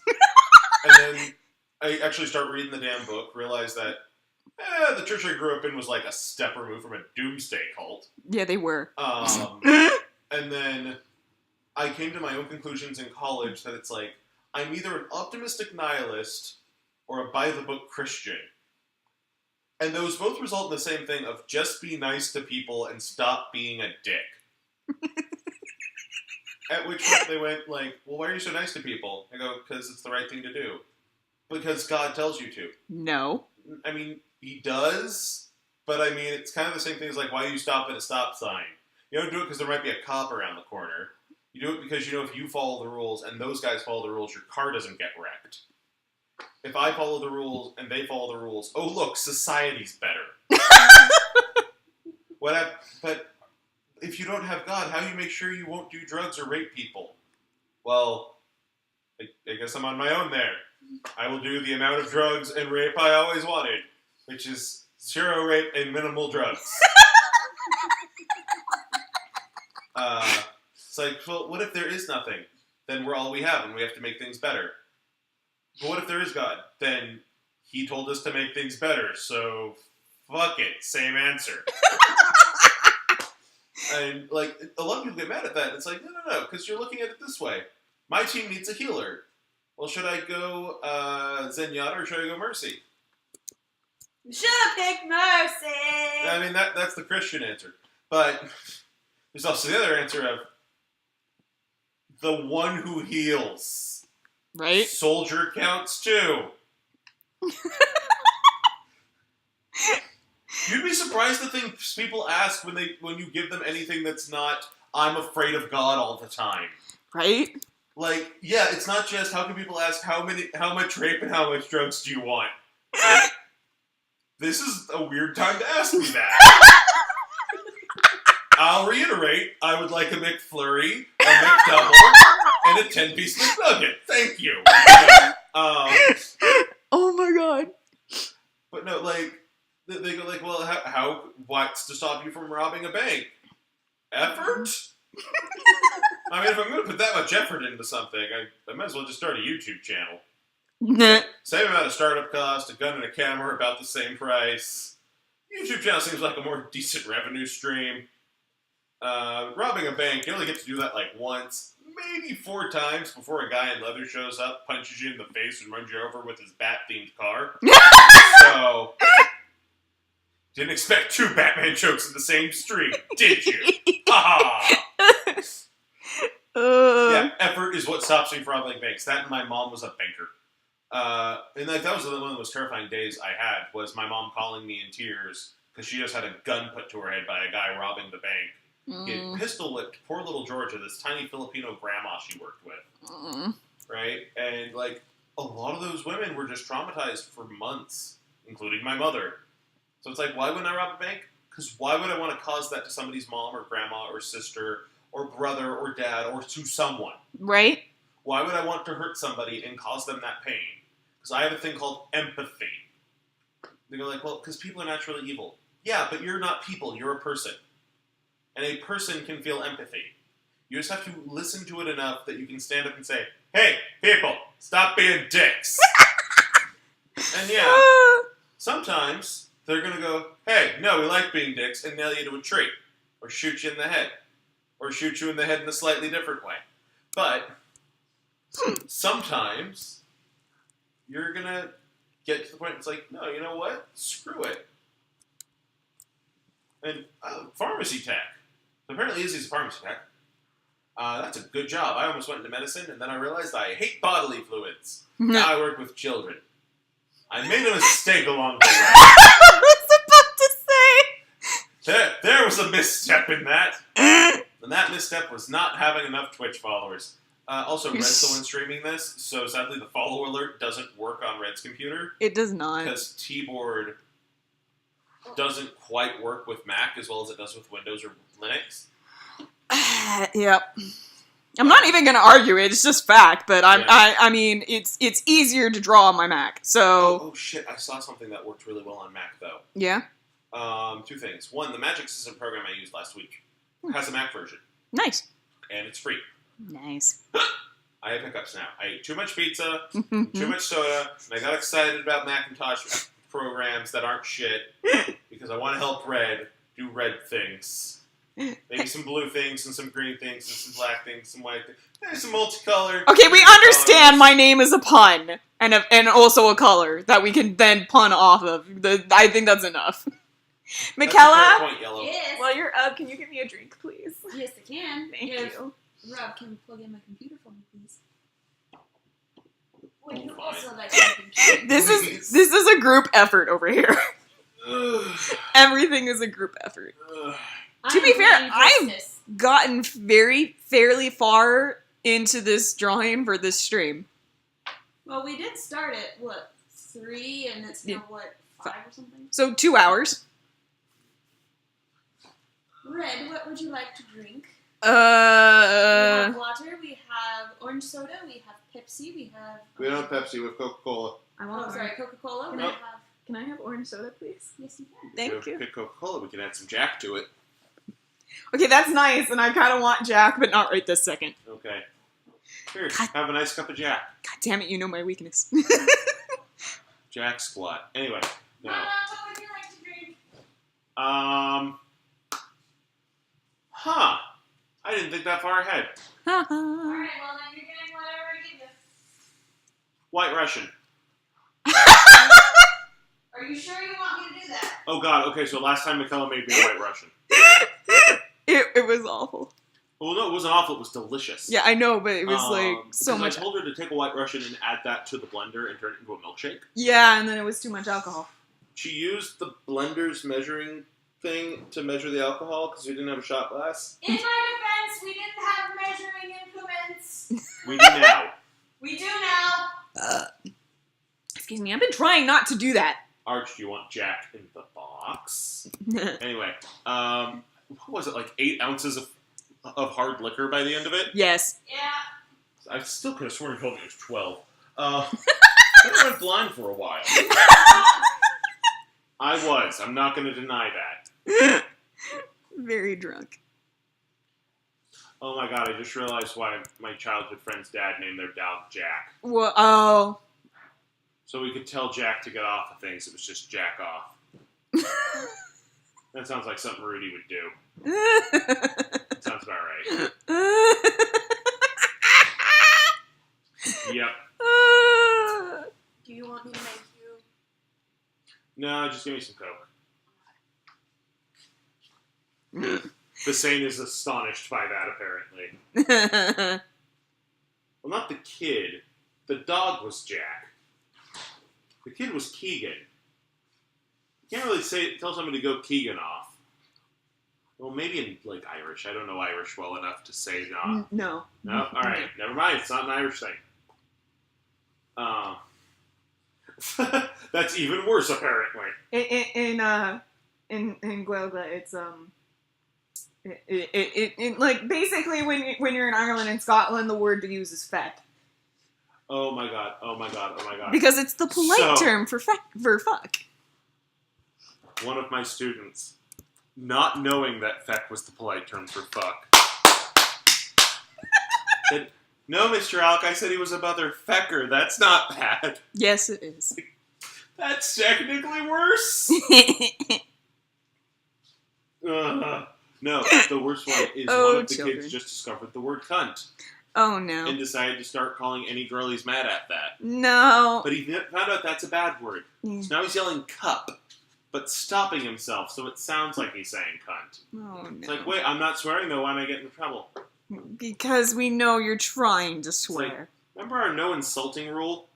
Yeah? Don't insult my intelligence like this, schmuck. No, I didn't say that one. That would be wooed.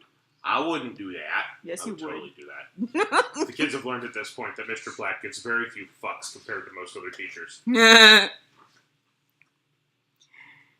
Looking good, guys. We're looking good. Ugh. God, those freckles are gorgeous.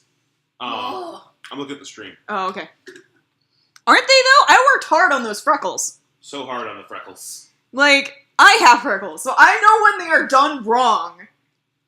She works hard for the freckles. So hard for the freckles.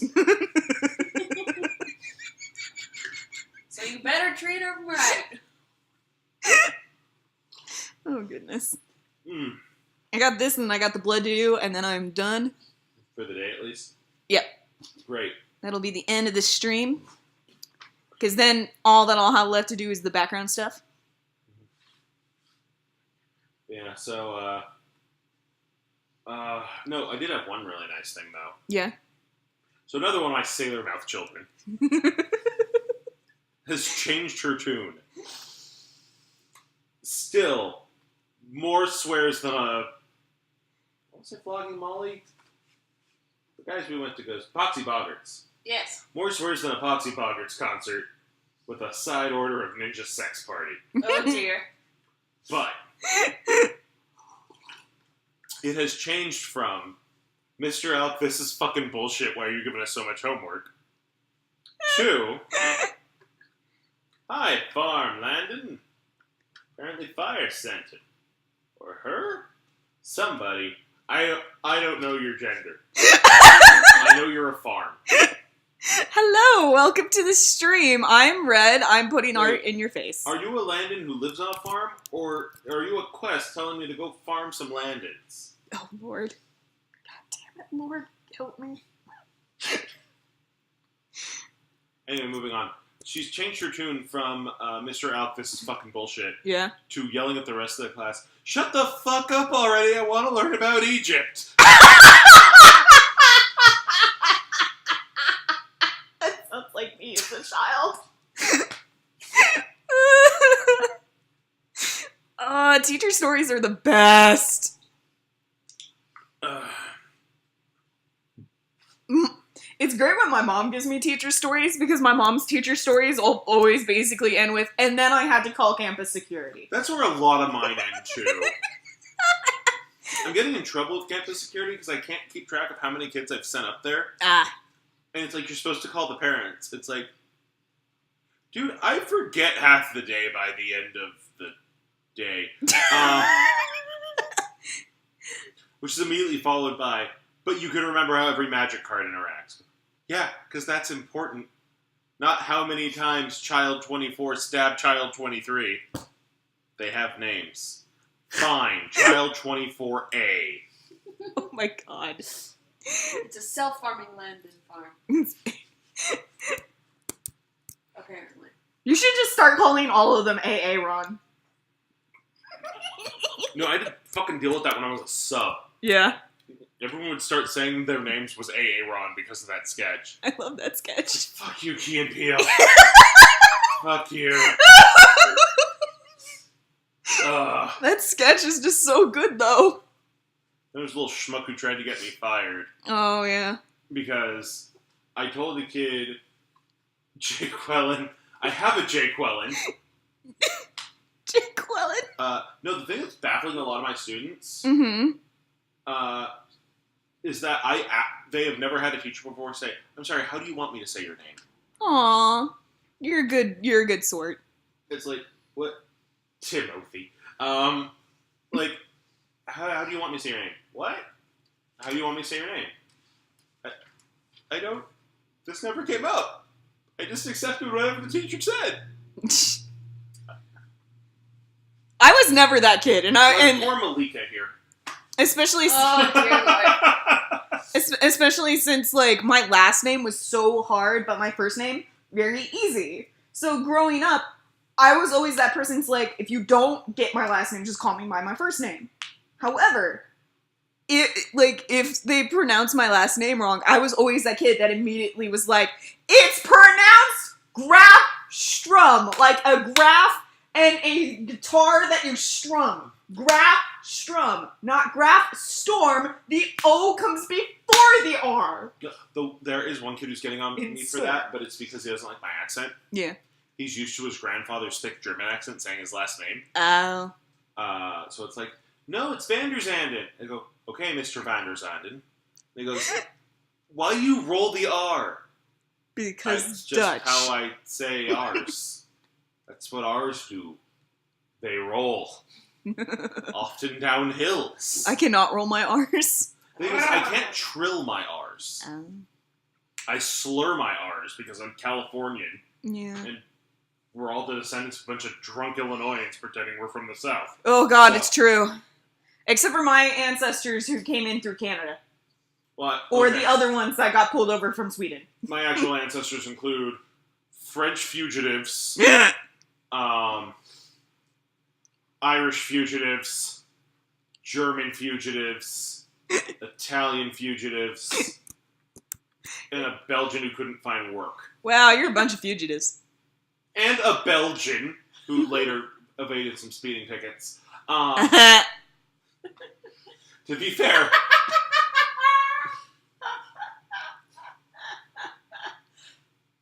I'm sorry, Izzy. We made you spit water everywhere. and then Izzy left the stream for her computer was destroyed. You know what's painful? Sweet tea up your nose. That is painful. Fucking John Pinette. Where does he get off? Anyway, the first time I ever heard John Pinette, my dad had made sweet tea. Yeah. Fucking love sweet tea. Sweet tea is And delicious. so I'm downing it, right? Yeah. And I think he's doing the Free Willy bit as we're watching a John Pinette special on Comedy Central. And I love that part. Free. and basically the thick Earl Grey flavored syrup comes halfway up my nose, chills in my sinuses for a while, No. and then post-nasal drips back down to my throat. Oh If you think that's bad, I've had soda come up my nose before. I've had that too. Oh, it burns like a motherfucker. I've had a Jack and Coke come out my nose.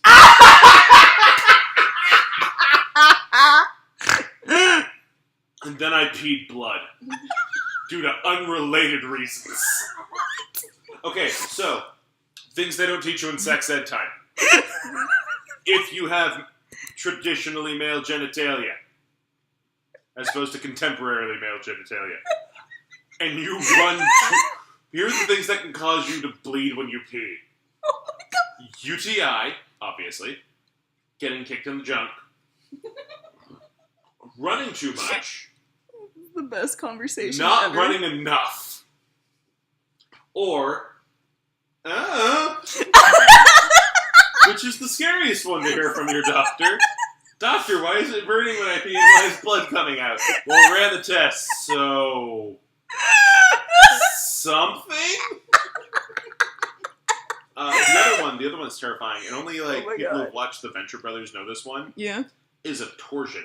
Oh, yeah, that one. Now, here's the thing, I'm going to get to the second part of this that's just even more terrifying. Yeah. So we thought I had a torsion in my junior year. Really, I was a stomach sleeper at the time, and I slept on my balls funny. But... And I slept on in such a way I bruised my vas deferens and it never healed properly. Oh! But a torsion is when your balls go, nope, I'm out, and hang themselves on the vas deferens. And you have to go to the hospital in like 4 hours, you're going to die.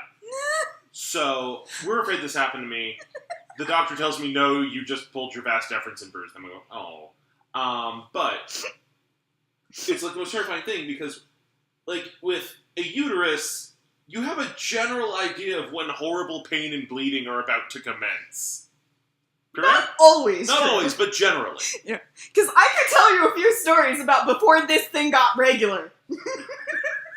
I'm certain it takes a few times to warm up. No. 23 years of life with this doing whatever the fuck it wanted. Pretty sure it was off for the first 10. Okay, true. Alright. But still. Once Anyway. I hit 13 and this thing kicked into gear, it was like, I'm gonna do whatever the fuck I want. Okay. And then it was like, also, here's some male hormones so you produce more body hair. It's than women. 17:30. Here's what I'm saying, though. Yeah. Is that in sex ed, they warn the girls about that. They don't warn the boys They did about... not warn me about PCOS. No, but they warn you about periods. That is not nearly enough. Yeah, but they don't warn the boys about torsions. Yeah, that's true. They don't tell you, oh, by the way, at any given time, your balls can decide to say, fuck you, I'm taking you with me. You beat up our friend every day till he throws up, we're out. Now,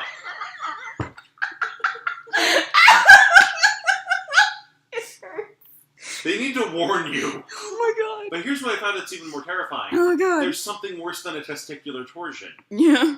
An ovarian torsion. That does happen. And the only reason I found out about this is because of poor Will Wheaton. Will Wheaton did not get an ovarian torsion, by the way, as he does not have ovaries, to my knowledge. I'm gonna take an educated guess that Will Wheaton does not have ovaries. I was like, this is about to make Wesley suddenly a whole lot more tolerable than he was.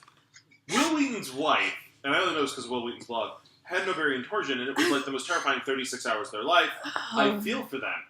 And the thing is, ovarian torsions are very rare unless that person has PCOS. Yep. At which point, they happen about as often as testicular torsions, which is still, never, but something that you have to live in constant fear and anxiety about, because why not? We already have the threat of nuclear annihilation. Maybe my gonads are going to try to take me out before I take them out. They know what we did to the dog. Okay, and I think that's where we're going to end our stream. Thank you for joining us. This has been Inktober, and... Let me go off the rails, damn it. My show. And Red, it's not your show, it's my show. It's on my channel. But it's still my show. Fair enough. This is Red puts art in your face, not Alch plays game. On Alch plays games, not... You know what? Whatever. This is still my Artstream. Archcon, I have a deal for you. If you want to go watch more, head on over to YouTube. We have 745 videos of us. This is true. I'm 100% serious. 745 at last count. You can watch a day... Wait. A video a day for 2 years and not run out. Okay. So this has been Red Puts Art in Your Face. This is the 4th stream that I've done for Inktober because I missed a day because of a migraine. I'm hoping to have at least one day this month where I do 2 streams to make up for the fact that I missed one. And thank you for joining me. I'm Red, the bi-gender weirdo. The people who have joined me is Rob and his girlfriend Mikella, who I love, and who I will eventually move in with. If you need a low-effort way of supporting us, click that heart. Follow. Yes. Come back again in the future. If you want a slightly more effort way of helping us, everything we do is brought to you partially by Patreon. Our Patreon link is down below. Just scroll a little lower than that. Little more. There you go. And click that Patreon link. If you're watching this in the future, tell us how the flying cars are in the YouTube comment section. We do streaming on Twitch. We do normal episodes-ish on YouTube. We sometimes stream on YouTube. We mix it up. It's fun. If you're interested in more of my artwork, you can see it on redputsartinyourface.tumblr.com, which is my art blog. And I will post the end results of every stream for Inktober on there until the month is over. You can also see the rest of my artwork that I've done on there as well. Do keep in mind there is a not safe for work section, so if you are below the age of 18, please don't click on that. Or if you're at work. I don't think we mentioned that enough. Don't look at that at work. That leads to a weird conversation with HR. Especially since there's a lot of dicks. Okay, Depending on where you work, that might be worse. So thanks for joining us. We will have another stream tomorrow. At least one. Yes, at least one. Thank you for joining us. I hope you have a wonderful day. No, say not at work. Bye, guys.